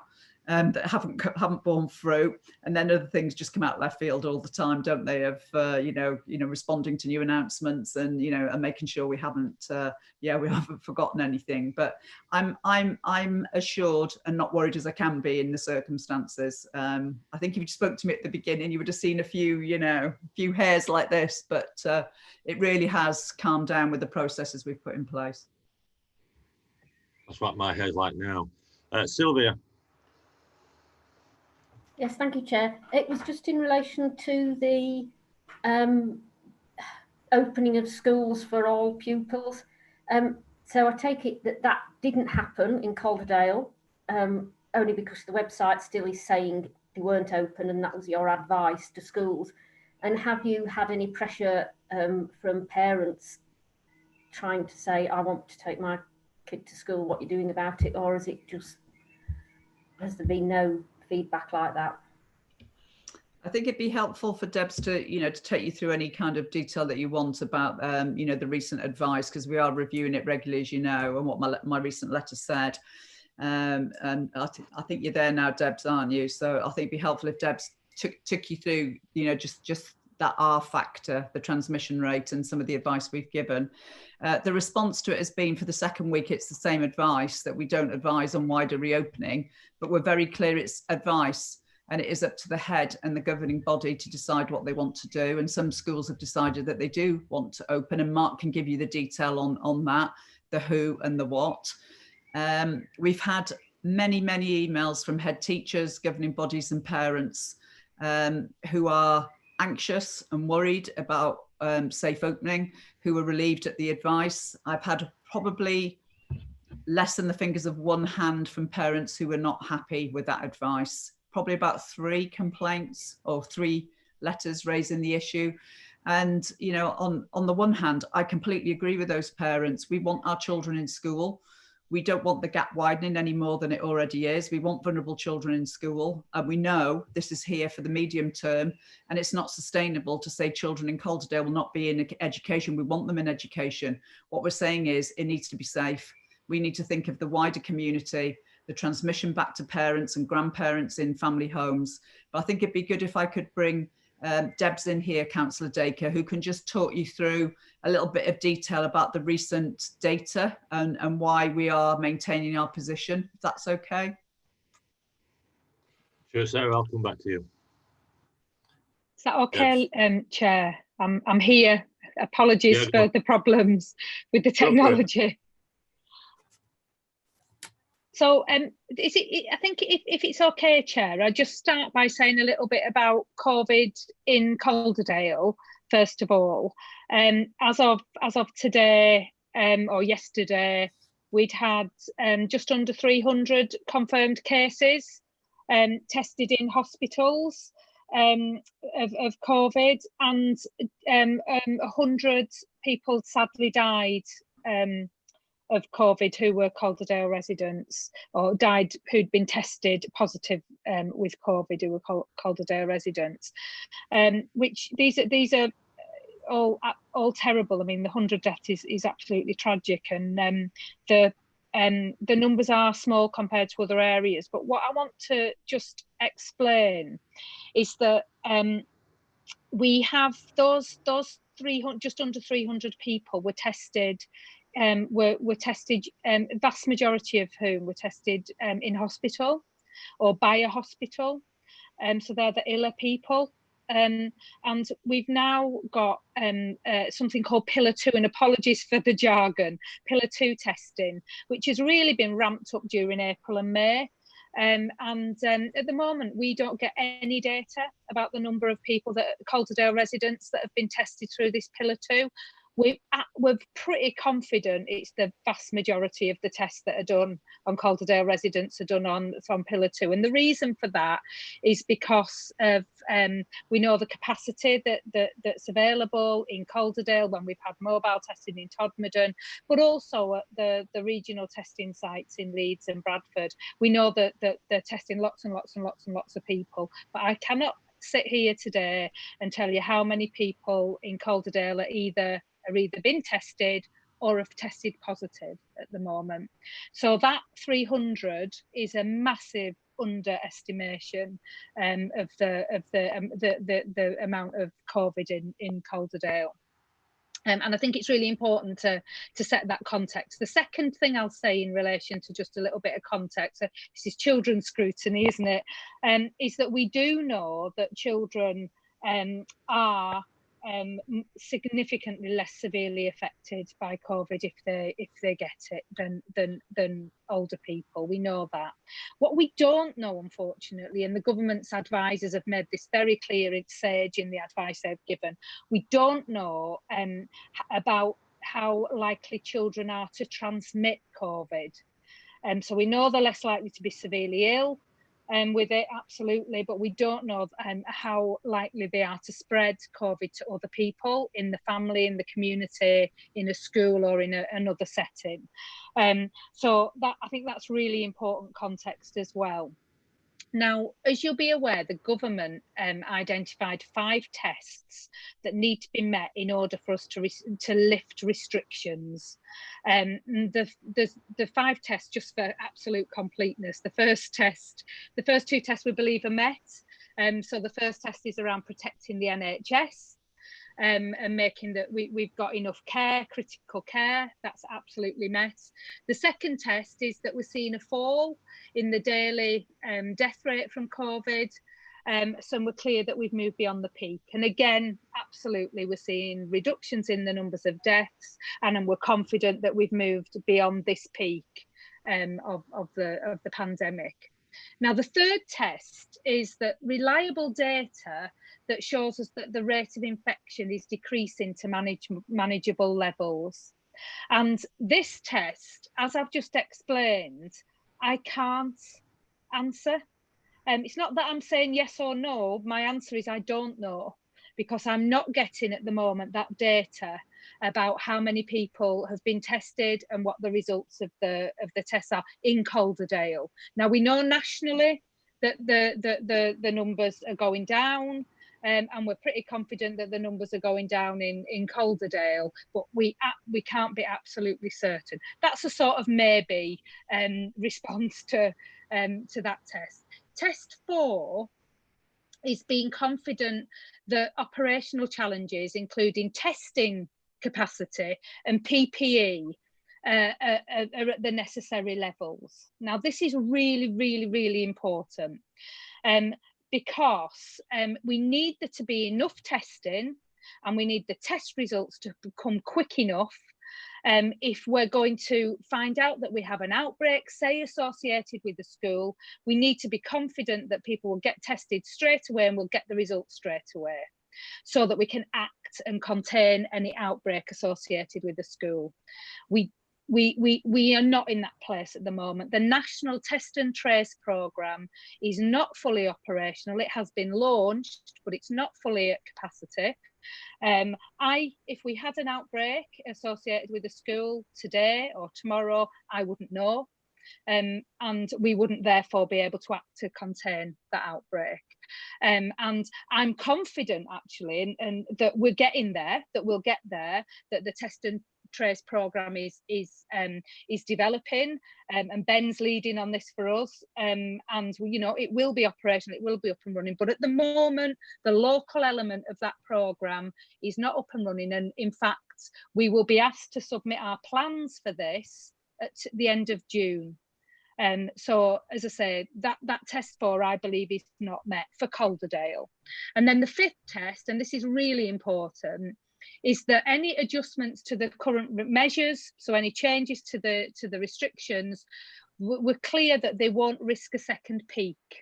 Now, this is really important because what's happened over the last 2 weeks is lots and lots of easing of restrictions. So on the 13th of May, we asked more people to go back to work. We said more people can meet together. And since the 13th of May, gradually a number of restrictions have been eased. And we haven't yet, we're just getting to the point now where we would be able to start to see any impact of the changes on the 13th of May. Because of the incubation period and how long it takes for people to be infected. And we've lifted further restrictions without fully understanding the impact of lifting the first. Now we've got a combination of restrictions being lifted, and we're not in a position to understand what the impact of those lifting of restrictions in Calderdale is. So I don't believe at this point that fifth test is met for Calderdale, and that I'll stop there, Chair, and answer any questions. Wow. I'm going to go to Sarah first and then back to Sylvia. Thank you. So I suppose it's following on from that, really, do we have any idea of how many extra children, so not the children that are already, because obviously lots of schools have already continued to take children, as we know. Do we know how many extra children have gone back into school where schools have decided? So obviously there are some schools that we know about that have decided to extend their opening to the specified groups of children. Do we know how many children have taken that? Because obviously even if schools have offered that extension, not all parents will have taken it up. Do we have any idea of numbers of children that have been that have gone back to school from yesterday? Mark, I think. Mark, yeah. Shall I answer that, Councillor Raystrick? We've only had 2 schools, Councillor Courtney, who have opened more widely today. Croydon Primary and St Chad's Primary, both within the Trinity Multi Academy Trust. Both of them have only taken back 2 of the eligible year groups because they're stepping up to wider opening for more year groups, and it's our understanding that they've had around 50% of each of the cohorts back. I think one school had around 50% of its nursery children back and around 60% of its reception children back. The other school, I think, was around 60% of its reception and 50% of its year 1 cohort. And again, given the size of schools, their normal cohort would be around, St Chad's, I think, is about 30, and Croydon is 2 form entry, so around 60. So we're seeing about 50% uptake. Interestingly, St Chad's and Croydon are also considering bringing their year 6 children back on Monday, and early indications are that it could be around 90% of children returning. So I think in terms of children who have returned, that's the only information we have. Last week, however, head teachers were asking parents what their views would be in order for the schools to make those necessary preparations, and it varied from 50% of parents to around 20% of parents. So I think probably 50% is going to be around most in terms of parents who choose to send their children back, and that's just obviously in those eligible year groups who have been identified. And what about are there any secondary schools that have extended their opening? Secondary schools begin extending opening on I think it's the 15th to 16th of June for year 10 children only. So again, primaries have been from the 1st of June, 2 weeks for secondary schools. Thank you. That's great. So, and just sort of following on from that, I know that Deborah, you mentioned that there was you weren't confident around the sort of track and trace sort of aspect of it. So those schools that have opened, are the staff there being tested? Is there testing for those staff? So would we be able to pick up if there was an outbreak in or you know some people getting the virus in those settings? I think at the moment, because the National Test and Trace program's been launched and is up and running, I think if we had a case associated with the school, I can't be confident, I think we'd be informed. I'm not being informed of any cases at the moment since it was launched, or the details of any cases since it was launched on Thursday. And we have had 10 cases through the contact tracing. So 10 people go through the contact tracing programme, but I haven't had the actual details of those people, whether they're at a particular workplace or a particular school or associated with any particular geography or anything like that. I've just been told there are 10. So I have to to be honest with you, I have to say I don't know the answer to that question at the moment. Sylvia. Yes, thank you, Chair.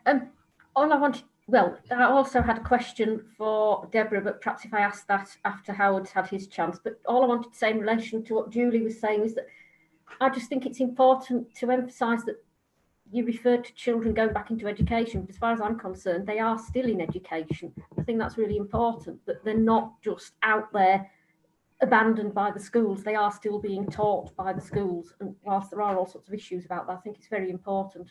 You're absolutely right, Councillor Dick. It's my loose use of language, so accept my apologies. Work is being set, as we know, left, right and centre by the schools themselves, and there's a lot of national resources there. So children, yes, are being educated at home. Thanks for the clarification. So shall I go ahead and looking forward to make this. the point to Howard, or should Howard go now? Oh, sorry. I'm sure Howard's a perfect gentleman to let you go first, Sylvia. Oh, thank you. So, Debs, it was just about the Pillar 2 testing, and this, to me, absolutely incomprehensible fact that you are not being told the results of that. What's going on behind the scenes to try to extract that information from the government, and do they give any reason as to why they're not letting, and I take it it's all councils who are in this position, why councils are not getting that information? Just unmuting myself. Yeah, and I think the plans are really clearly in place for that information to start to flow, councillor. So the guidance that was issued last week about the test and trace programme made it clear that one of there's something called the Joint Biodiversity Group are going to manage the flows of data from all the different pillars of testing.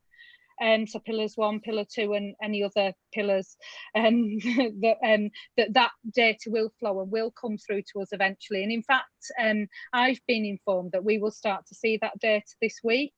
I've not seen it yet, but that we'll start to see it this week. I think what happened, to be honest, I think the absolutely right decision that we needed to significantly increase testing capacity quickly, and I think that was the right decision. I think what that meant was that was done in such a way as that we weren't able to make sure that the data, the questions that were asked, we weren't thinking about contact tracing at that point. We were thinking about just making sure we got enough people tested, so that people who were tested and who didn't have it could get back to work, and though particularly if they were key workers, but also to make sure that those people that did have it self-isolated and didn't spread the disease to other people. So to be fair, I think there's a massive commitment from the government to make this data flow, and I think there's a lot of work going on to make that happen, and I am confident we will get that data at some point.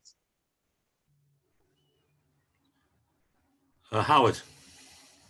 Thank you. First of all, Julie and Debs, thank you for your updates, and just really a big thank you to all of the staff as well. I think it's been an extremely challenging times, and I think you've managed extremely well. People work together. I hope we come out of this with a sense of community working better together and more effectively. So that's the first comment. But the second thing really relates to when we get back to some form of normality, and this is about probably educating parents to when their child or young person is ill, to keep them at home. Because I think in the past there's been a tendency to send them to school, they'll be fine, they'll be okay, and they've had an illness, it's spread like wildfire. So I think this is some lessons to be learned down the line, I guess, in some ways, and we need to effectively communicate that from a council perspective. So if you are ill at all, you really need to stay at home. I think that's a really strong message moving forward. Yeah, thanks, Councillor Blackburn. I think it's a really good point, and I've thought this for our own staff. You know, people come in, don't they, because of the presenteeism that we're all used to, with absolutely streaming colds, and you sit in meetings, don't you, saying, I don't want you anywhere near me, stay down the other end of the room. So I think it's good advice for all of us and for school children. Presenteeism, that's a fantastic phrase. Oh, hang on, I've got 2 more questions. What be a sec here? Sarah, please. Sorry, just a very quick. Just a Lovely very to talk to you, Sarah.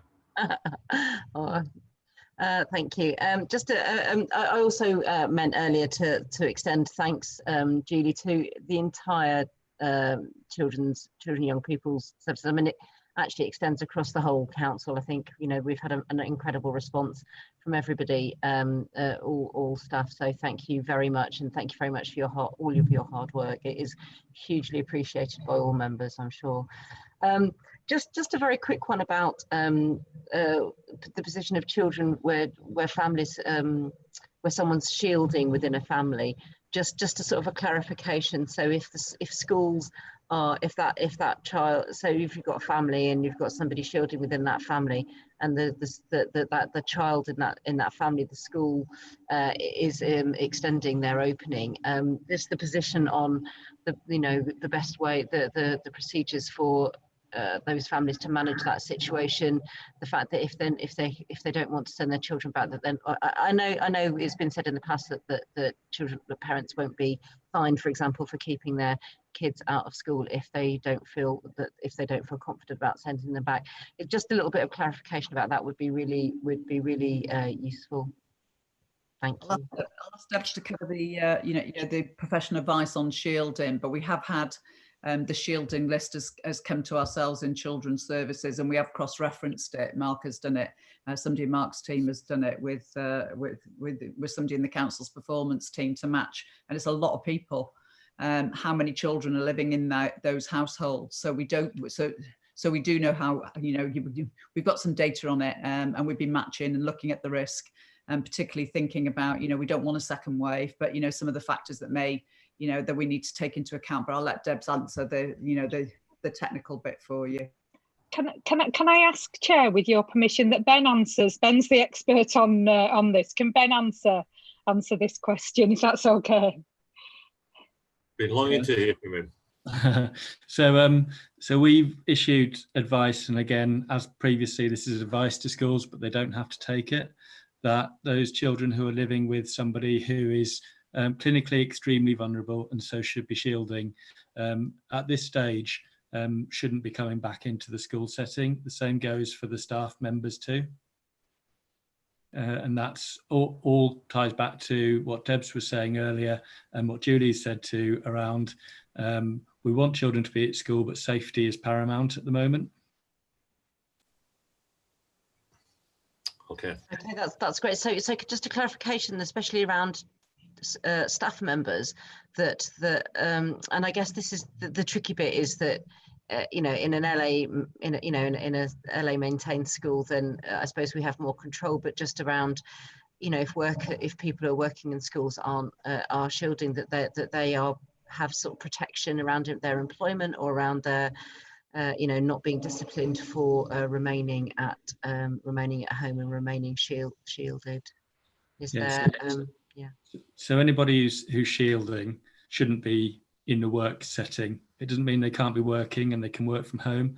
And in the education sector, that means you can be doing teaching from a home setting virtually, or you can be doing lesson planning. But certainly in education setting, there will be no repercussions for someone who's shielding saying, I'm shielding and I can't come into the workplace. Amanda. Hiya. I think I've just found some figures from that meeting. I think it was 514 children living in Calderdale with somebody who's shielded. I just happened to write it down next to what I've got in front of me. I was wondering, is there any possibility? I was listening to an interview with the PM from the Prime Minister from Denmark recently, and they were suggesting that the only way of getting the capacity back into their schools was to use public buildings. So things like museums, they were using the theatres, they were using libraries, and any sort of sports centres, any spaces where they could create that socially distant space. I just thought it was a really good idea, and I thought I'd just pass that on. What she did say that was there was some like additional benefits to that the kids were actually learning more, you know, so they were going out into these museums and they were having the lessons in the museum, and they were learning about geography and they were learning about history, and they were accessing things they just would never normally be in front of. So I just thought I wondered if that was something that we could maybe pilot in Calderdale. Yeah, that was my question. Thanks, Councillor Parsons-Hulse. I read that article on Denmark too, and I thought it was really interesting that they were to get all of the children back in using these huge spaces like football pitches or you know, yeah, museums, which I thought, again, like you, is a really interesting idea. Tomorrow, Mark and I and Debs and Ben have got a conversation with all the cluster leads for the schools in Calderdale, and we've got logistics on the agenda, because to have every child back in, we would need to double the space that we've got. And we know with large class sizes in the UK of 30, there's no way can we get every child back into school at the same time. The government guidance is clear, particularly for primary at the minute, that they don't want children on a part-time timetable. So I want to talk to the heads about logistically how, you know, thinking particularly for the point when most children are back in school, physically, logistically, how are we going to manage it? So yeah, I think the Denmark model is interesting, and the government have said we need to make the best use we can of outdoor space, but actually schools do that already. You know, if you go to any secondary school, they've got a lot of outdoor eating space, particularly for this time of the year, and to try and make the flow of the school work better. So you know what the corridors are like, how close children are passing each other and trying to keep children socially distant. So logistically, we are going to discuss it. And I do think, like you, the Denmark thing was a very interesting one. But again, it comes down to transport, getting children there, getting children into school in the first place, but getting them to where they need to be. You know, all of that needs, you know, it needs an awful lot of planning. But we are on with it, and that conversation starts tomorrow in more detail. Thank you, Chair. Howard, please. Thank you, Chair. Just three things really. When you speak to the heads tomorrow, I'd really like to run a campaign in relation to dog dirt and litter being dropped, not just from young people, but I think it's happening more and more within the borough. I think it's real. Sometimes it's real key to educate young people about that. Actually, educates the family. So that's one of the things. I'm presuming there's no hot desking taking place at Princess Building. I'm sure we're setting a good example within Calderdale. That's probably some assurances there. But then thirdly, I guess, is progress with Northgate House, because things still continue business as normal. So a bit of an update on Northgate House would be most appreciated, please. Yeah, just to touch on Princess Buildings, a lot of work's happened by Catham over the last few weeks. I haven't been in myself, but there is a flow through, a kind of single way of coming in and leaving the building. Nobody can get in the lift with another person. All half the desks have been taken out. So there is definitely the 2 meters between each person, a lot of signage up. So yeah, we are looking at all of our own buildings. The Northgate House project is completely on track for handover to Trinity on the 19th of June. We have agreed to keep the Northgate Programme Board meeting just for a couple of times after that in relation to that element of the build, just to make sure we're on top of the snagging, but 90% of the snagging's been done. I've had a few emails from the new head teacher there, who young people have been coming down socially distanced, because we do need to plan over the summer as well about what's going to happen in September. It's another logistic issue. There are some practical things they need to do in the college, like they need to do in school, science, certain things can't be done at home. So they're looking at the timetable and planning very carefully, but I am pleased to say it is completely on track, and we'll hand over the keys and the lease is signed and everything's good to go. Sheila.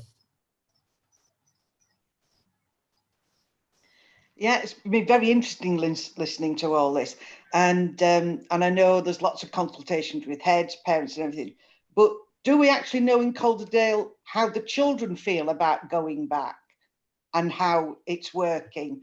And when they do go back, especially for the younger children, we know they're going back to a very, very different environment to what they're used to operating in.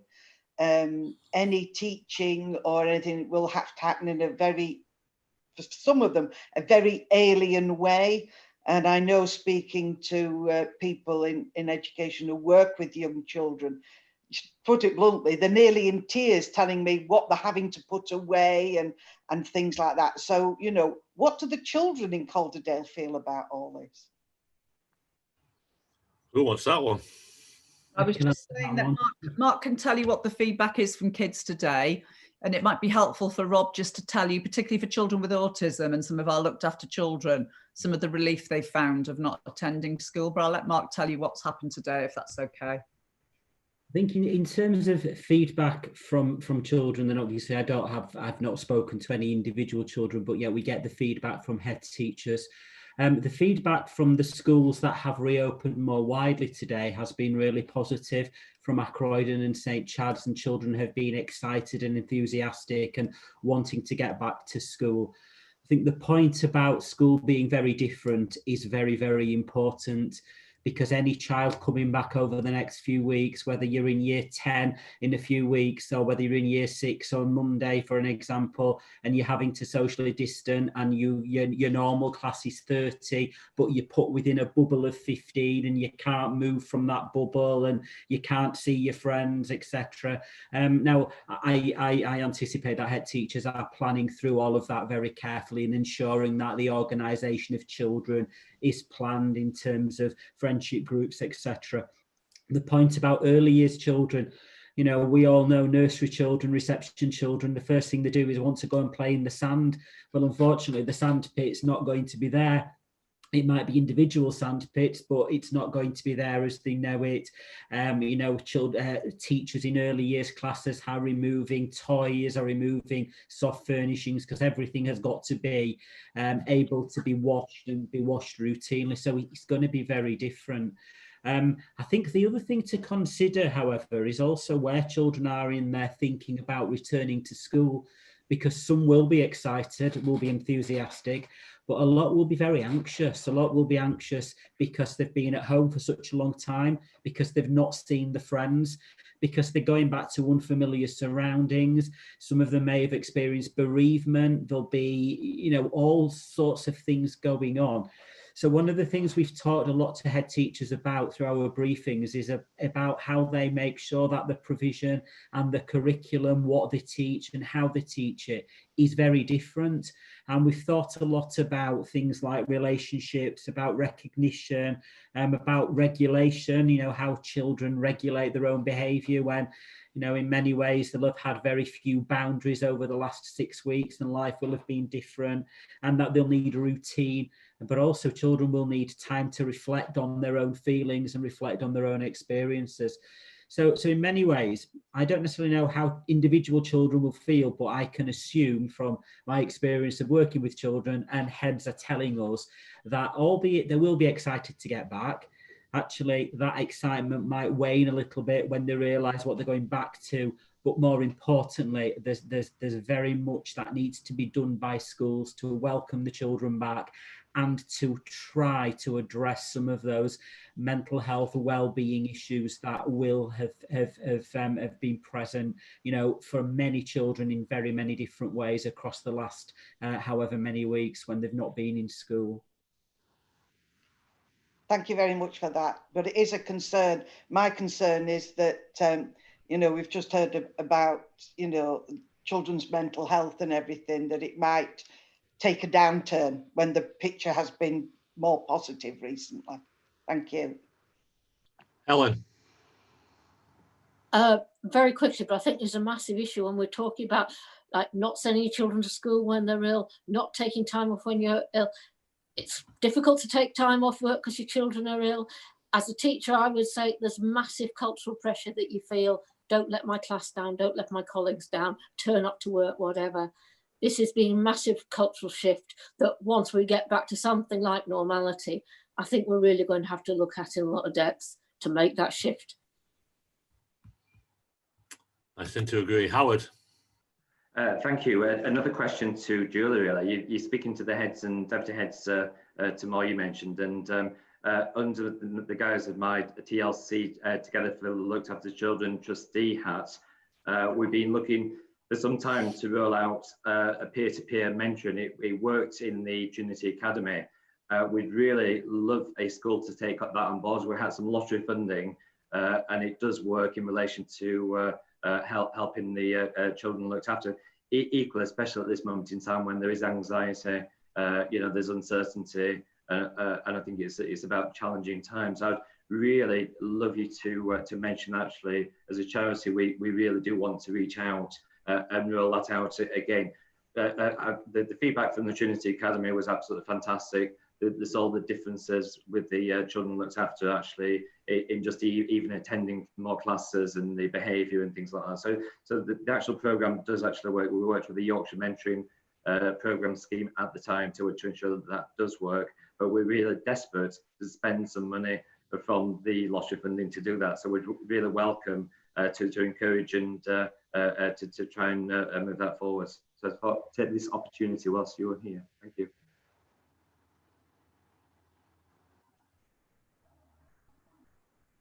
Okay, we're going to hear from Rob now, apparently, if he's watching chat.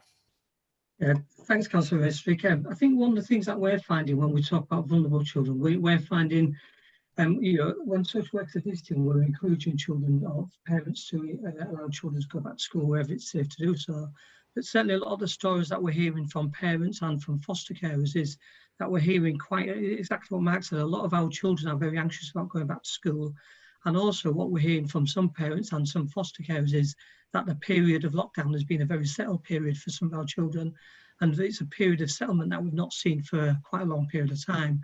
So I think there will be a mixed view in terms of school. I think certainly some of our young people and some of our children will be really excited about going back. But I do think there'll be a significant cohort who are quite anxious about that.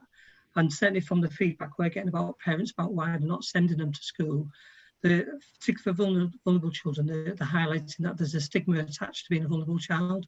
So everybody in the school is a key worker, but if you're a vulnerable child, there's a stigma attached to that. And I think there's some of them underlying issues that we need to keep thinking of and think about what will be some of the solutions going forward. Because a lot of our children who are on the list who are not attending now, actually in reality weren't attending before.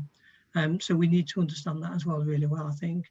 But certainly the overall view we're getting from a lot of our families is things have been a lot easier during lockdown than they were when children were going to school every day, and then some of them tensions and pressures have reduced significantly for some of them children as well.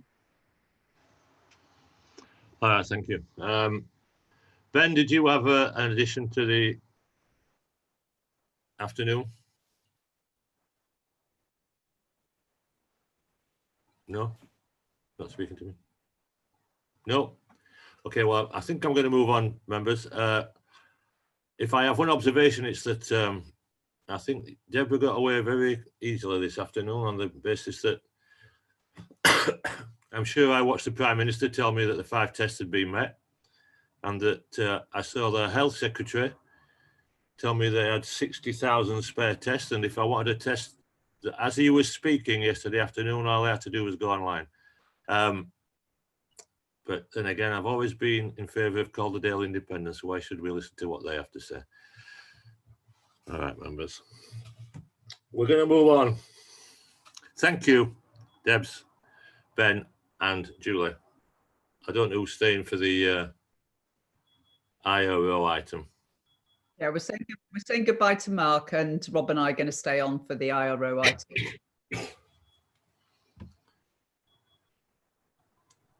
All right, members, are we ready to go? Is anybody else joining us? No, it's just us. Oh, what's that? Well, I can smell my dinner, so let's not take too long over this, if you don't mind. Okay. So, who's going to introduce it? Yeah, I think I'm going to introduce it. So if you the report came because the annual IRO report went to the Corporate Parenting Board in December, and it was agreed that actually it would be good to bring a bit of an update to the Scrutiny Board. So what you've got in front of you, and I won't go through the detail, all of the details of the report because people will have read that. It's just an overview. So yeah, I could pick up some of the key selling points if you want, or I could go straight to questions, whichever is best, Councillor Estrick.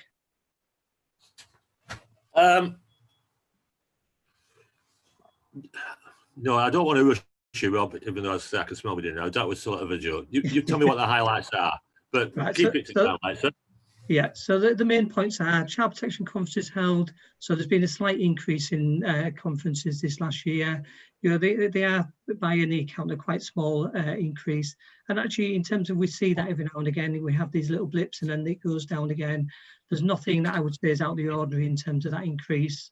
In terms of timeliness of conferences, we continue, and we have done for many years now, actually continue to have a really good record in terms of timeliness of both initial conferences and review conferences. And you can see from the data there, where you'd be talking about 1 or 2 cases where they weren't held on time. Where they're not held on time, we know the reasons for that really well, and the reasons are agreed and they are valid reasons. And it usually is to do with the parents or the family not being well enough to do the reviews or the case conferences in the agreed times. So we've got a really strong story there in terms of timeliness. Numbers of children on a child protection plan for the second time. We're seeing that we've seen a decrease in this last year. One of the reasons why it's important that we keep a really close check on this is that we need to make sure that children are not coming back for the same reason. If they were coming back for the same reason, there would be an indication there that we probably haven't got the right support right in the first instance. What we're seeing is that primarily children are coming back for different reasons. Some of them are coming back at a considerably later time, so 2 or 3 years gap between the first time on child protection plans and then the second time. Some of them are in relation to domestic abuse, and mum in particular meeting a new partner where domestic abuse becomes prevalent. So that's one of the reasons why some of them come back. Another reason is that some of our young people reach adolescence and the issues become different, so they get more involved in lots of other stuff. So we're not seeing, there's no particular themes there, and in some ways nothing to be concerned about there, and it is a slightly downward trend, and I anticipate it will be further downward trend this coming year as well. The front door health check, I think people will have seen the letter that came out in terms of the front door health check. Really positive. Sorry. No, carry on. Front door health check, people will have seen hopefully the letter. Very positive visit. We requested a visit because we wanted somebody to come in and independently verify what we were doing. Some really positive comments came out of that. Some slight areas of improvement that we needed to look at. All of them have now been addressed, and I would say we're probably in a stronger position than when the health check happened in January of this year. So I think we've improved our performance, and now we've improved our systems and process and our practice quite considerably over the last 4 to 5 months. So I think we're in a really strong position in terms of front door. And that health check, again, it was really helpful for us because I think it just helped us to clarify the areas that we were doing really well on, but also the issues that were raised were issues that we were well aware of and we're already working on improvement as well. The other area of the report is around the service priorities for the IRO service. And again, there's just a few updates there, and I'll just pick up them really, really quickly. One was around improving the consistency of the strengthening families model. That's happened fairly robustly over the last year. We've got systems in place now to quality assure the work that we're doing and to ensure that we've got consistency across the board. That includes observations of the chairs. It includes quality assurance feedback at the end of meetings. So again, really robust quality assurance framework in place. It's in your auditing this, like the rest of the CYP. Is that an audit process? Yeah, there's an audit process and there's a quality assurance process. There's 2 separate things there in terms of the conferences. So at the end of every conference, there's a quality assurance questionnaire that's filled in to check whether the reports were of a good quality, the paperwork was up to the standard, people had a good understanding of the cases. So all of that is done after every conference, but also we do dip sampling audits as well, and we do observations of practice as well. That final one is really important because obviously we've got a number of conference chairs, so we need to make sure that there is consistency of approach across the service. So we do that on a regular basis, and the feedback is genuinely really positive there.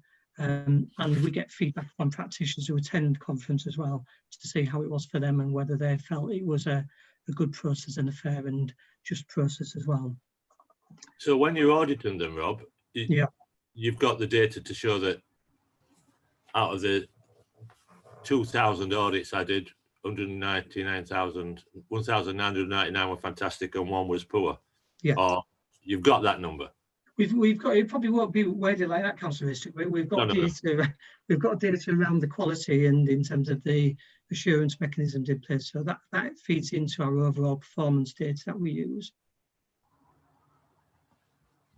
All right, Kevin. If you're measuring consistency, then you should know that you need to know that you're more consistent now than you were before. That's the point. Yeah. And you're doing that via audit. Yeah, absolutely. And we do it by audit and the quality assurance. So I would, I've been here 3 months, and certainly just in the 3 months I've been here, you can see that that's continuing to be worked on, and we continue to make improvements on a fairly regular basis. So, for example, during the lockdown, we've gone to a virtual model of doing conferencing, and that's worked really well. But we've had to try a number of different models to try and get some consistency there, and also get to the point where families can be involved in that on a much more regular basis as well. If I come on to the next one, Councillor Ristic, you might explain it in a little bit more detail as well, because one of the other things we do as well is when we are talking about conferences, one of the things that we are doing constantly as well is we are looking at the rate of participation for young people in conferences particularly. Obviously, we measure the participation of parents as well. And for young people, we measure it in a slightly different way. So because this is an adult meeting and it's not always appropriate for children to be physically at the meeting, we've got systems in place now to check in terms of participation for children, just to make sure that the voice of children and young people are heard really clearly in reviews. So we work really closely with the advocacy service. But all of the work that we do now is geared up to making sure that the views of children and young people are fed into the conferences. That's something that we've been working on for probably well over a year now. And as you can see from the data there, what our data tells us is that in all of the conferences, every conference we did, the voice of children and young people were heard between January and March. So you can see there's an improving picture there. And we use lots of different methods to gather that data. Some of that is around young people sending emails to individual staff saying, I want you to raise this issue. Some of it is using advocacy. Primarily, it's the Child Protection Conference chairs ringing them up beforehand and saying, this is your conference, what is it you want us to say, and what messages do you want to get across to the conference? So we've got mechanisms in place all the time to check, I suppose, a check and balance in terms of that work is happening. And when you see the IRO review, you will see this in much more detail, the types of mechanisms we have in place, because it's a really robust process in terms of at the end of each meeting and leading up to meetings as well in terms of how we do things as well. Does that make sense, Councillor Ristic? Yeah, fine. Yeah. Okay. The dispute resolution process, so we have to have we've got statutory responsibility to have a dispute resolution process. That basically is where plans are not being progressed effectively enough or quickly enough. There is a dispute resolution process that kicks in. What you have there at section C is the data in terms of dispute resolutions that we've entered into. One of the things I would say is the dispute resolution process goes in the number of stages. No. Sorry. The dispute resolution goes in stages, and if the dispute isn't resolved at various stages, it gets escalated. What I would say is that the numbers you see in here, from my experience of my job, is these are very low numbers. What we're seeing very, very clearly in our dispute resolution process, disputes are being resolved very, very early. Very few of them go on to be escalated. And actually, all the disputes that we're looking at in this period here, so for 1920, they were all in relation to system and process issues, and there was none of them in relation to safeguarding issues. So the safeguarding issues, again, would be raised with individual managers very quickly. we would hope to resolve them immediately so they don't go into a dispute resolution process. But these are more about systems and processes not being done in the right order or the right time. So we're responding to them and addressing them really quickly. And the data, as you see, the more detailed report becomes really strong in terms of how we do that. One of the big areas of work that we are currently developing and continue to develop as we speak is our work around reunification of looked after children. This is really where looked after children have been in care for a period of time, and we need to very robustly find a plan sometimes to try and help them be safely returned to their family. And now it's not always the birth family, it could be extended family, it could be aunties and uncles, but the reunification work is a really detailed piece of work that we're progressing really well now. And the IROs are now one of the key elements of that. One of the things that happens in lots of local authorities is that there's a plan for reunification and it falls foul because the IRO are not in agreement with it. So a lot of work now is done at the very early stages when we're starting to identify children who can go back to their wider family. A huge piece of work is done initially to make sure that everybody who's involved in that child is on the same page and we're all working to the same plan. So again, in terms, that's a really positive piece of work that's progressed probably more significantly in the last year, and again is moving forward at a bit of a pace now as well.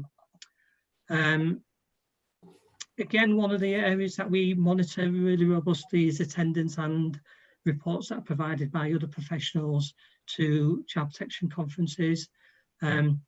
This one is specifically in relation to health colleagues, because this was an area that was highlighted in the last report as an area of practice that we needed to focus on. Virtually across the board there, we've seen an increase this year and we've seen further improvement from where we were. There are a couple of different examples where you may have a question around that in terms of school nurses and GPs. And actually the national picture is that GPs as a whole very rarely attend case conferences, or they attend a very small number, because their involvement with children usually isn't at a point where they are fully aware of the child protection concerns. It's slightly different. And school nurses, we've seen a slight dip there, but that's because there was a strategic discussion had around school nurses being prioritised to do the day job rather than sitting in child protection conference, where often have very low or very minimal involvement with the children. So what we're seeing across the other two sectors is where we would want to be actually, and we're seeing particularly for health visitors, who I would say are the key professionals, we're seeing some really good progress being made there in terms of reports that have been provided and attendance at conferences. When you come to see the detailed report from the IRO, it also lists in there education, police and things like that. So we gather that data on all of the conferences that we do, and we can quite easily present that in a way for people to see in terms of how that's looking. That was a really quick overview of the report, if anybody has any questions. All right. Sylvia. Yes, thank you, Chair. I think you've mostly answered it. It was about the thematic reviews that you do when people have to go back onto care plans. And obviously, you've given some indication of what some of those reasons are. There was two things really. Will those themes, if any themes have arisen, be in the full report? And obviously, clearly, you will presumably be looking to try and ensure that people haven't just been taken off care plans inappropriately because one of the things I allude to haven't really been resolved. Yeah. One of the things I allude to in the report, but again, because it was quite specific and I wanted to try and keep it quite detailed, is so for every time somebody comes onto a child protection plan, there's a really robust plan in place, or really robust mechanisms in place to make sure that it's the right children that come onto a child protection plan.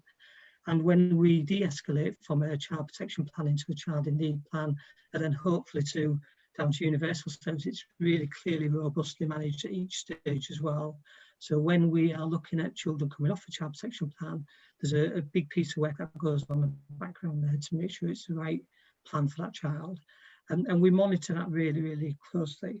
One of the things I would say is that actually, although there are some examples of why children have come back, actually there were no clear themes in the audits that we do. There was nothing that stood out as being an issue for practice. one of the things that might just be helpful for me to mention is that on a monthly basis, we have a system of audits. That system of audits is, it ranges from self-audits of people doing audits in their own work to multi-agency audits, and we have everything in between as well. Where we identify anything that we think is something that we want to have a closer look at, we do some dip sampling, and we also do thematic audits as well. So, for example, if we'd have found anything in the regular audits we do that highlighted there was an issue, we would do a detailed themed audit of that as well. So again, in terms of that happens all in the background, and then that's reported into my service senior leadership team on a monthly basis, and we look at that data that's presented, and then we try to make sure that there's nothing that's happening in the background that we're not aware of, or where we need to put in our additional attentions or things like that as well. I think most members are familiar with the audit process, Rob, and also how important it is. In fact, what I'd like to say is I'd like to see the results for 2.9.1, improving the consistency of the Strengthening Families agenda at some stage. No need to rush. Sarah. Thank you. Thanks very much, Rob. That's very fairly comprehensive report there. Obviously, I'm aware that the Regulation 44 and Section 41, Recommendation 41 visits aren't happening in the same way as usual at the moment. And I'm not suggesting that they, that they necessarily should, but I suppose I'm just sort of want to ask that as for your teams, do they feel like they need any support from members? Would that be useful to maybe set up, especially the Recommendation 41 visits virtually, if your teams would, I don't want to, obviously they're under pressure at the moment, this is a difficult situation, so I'm not suggesting that we reinstate them, hastily just for the sake of it, but if your teams would feel that having Recommendation 41 visit, a virtual meeting would be really useful, then for example, I've been doing them with the Master and Cat teams. I'd be happy to do that, but only if it's really useful. So just wanted to know whether you think that that is something that they would find useful. And ditto with the Regulation 44. Yeah. So in terms of it's not something that's come up in conversations. One of the things that it might be just worth me mentioning is that I still continue to go in, and I go into the office every second week to meet with the teams. And actually what some of the service managers do is they do that as well during the week. So I'm conscious that we've got teams who are permanently based at Princess Buildings, and they've been there throughout lockdown. So I've intentionally tried to keep my contact with them up to quite a high level. I know Julie's visited as well, and service managers. It's not anything that's come up, but speaking from my teams, I know our teams are always really keen to tell people what they're doing, because every time I go in, they're just overwhelming me in terms of telling me all the things that are happening and how they're doing things. So I would be fairly confident they would really welcome that opportunity to speak to elected members. And we've got some really strong good news stories to tell, and I know Julie mentioned it earlier on. I can't underestimate in terms of how impressed I've been, bearing in mind I've been here 3 months, to see how people have responded to this crisis and how quickly we've got back to business as usual, although it is different business or different normal type of thing, but we've got back to doing what we should be doing. And so I'd be fairly confident that teams would like to speak to elected members and understand and just talk through in terms of how it's been for them and how they're managing with that as well. I think it would, particularly for the Master and Cat teams who have been there throughout and have really had to develop new ways of working and different ways of coping with things. I think they would be really open to having that conversation. All right, thank you.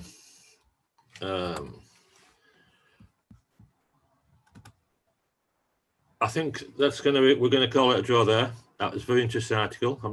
Very interesting. Thank you, Rob and Julie. I'll let you may stay, Julie, if you like, for the work plan. We won't be long now, members, unless I can smell my sausages. Thanks, Chair. Thank you. Bye. Okay, thank you.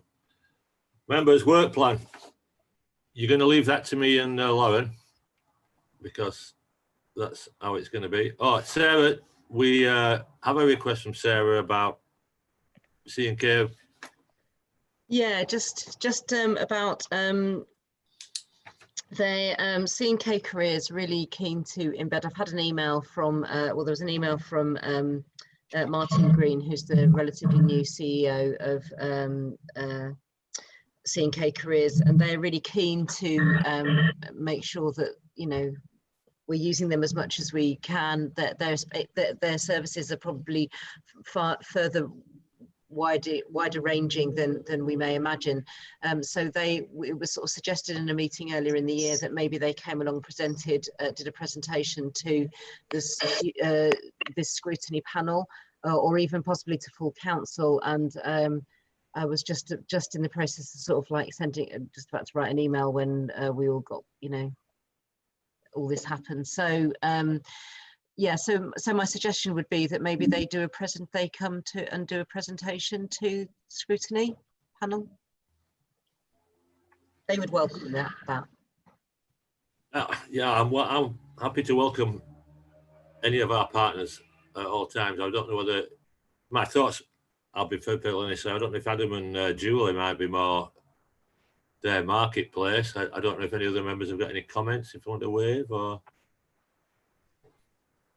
Okay, if not, we'll try and we'll have a look around it. Councillor Hutchinson. Oh, so Councillor Hutchinson. Colin. Yeah, thanks, Chair.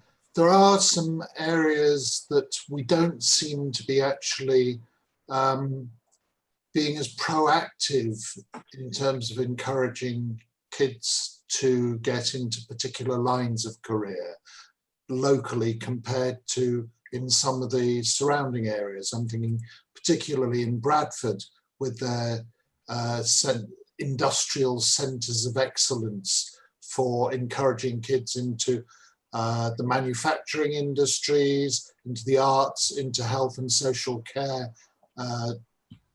careers, where they're doing a lot of outreach work in schools and having kids go for visits to the workplace and things like that. It seems we don't really go out to show kids what ranges of careers there might be. So I would like to hear from C&K Careers in that respect. Councillor Burns. Stephen. I'd like to echo the point that Colin and Sarah said. You know, I am a representative of the council on C&K Careers, and I think it would be useful for all the committee to know just what they're doing and what a good job they are doing. Thank you. Happy to include it on the work plan. Howard. Sorry, Chair, thanks for that. I'm just wondering if it's an opportunity to invite a few organisations at the same time, like Calderdale College, for instance, you know, just so that we have a bit of a balance. So it's just not what is, there are different forms of educational establishments. It's just a thought. We'll set something up, Howard. Thank you, Sarah. Excellent suggestion. Minority and cross-party support. There you go. Annual report scrutiny, you've all read it, members. It showed us what we did last year. That was excellent. I didn't realise we'd done so much. Quarterly caseload report. Any questions? I, for one, thought it looked all right. No real pressure on anybody. Not too many agency workers. All right, members. I know we're all dying for our gin and tonics. I would like to just say before we go, thank you to Lauren. Thank you to Lauren for all the work she's doing in the last well, 2 months, 3 months. It's been absolutely fantastic. I mean, this wouldn't have functioned as well as it did, and I thought it went really well without all the support. I'd just like to say thank you on a personal level. Thank you. And you too, Sue. All right. Thank you very much, members. Have a nice evening. And Kirsty. Thank you. Thank you. Thank you. Kirsty, yeah, but I mean, I don't speak to Kirsty every day. I speak to Lauren practically every day. So. And I suppose we should also thank Mike as well. Brilliant. Thanks, everyone. Yeah, thanks, everyone. Bye-bye. Bye-bye. Thank you. Bye. Okay, bye.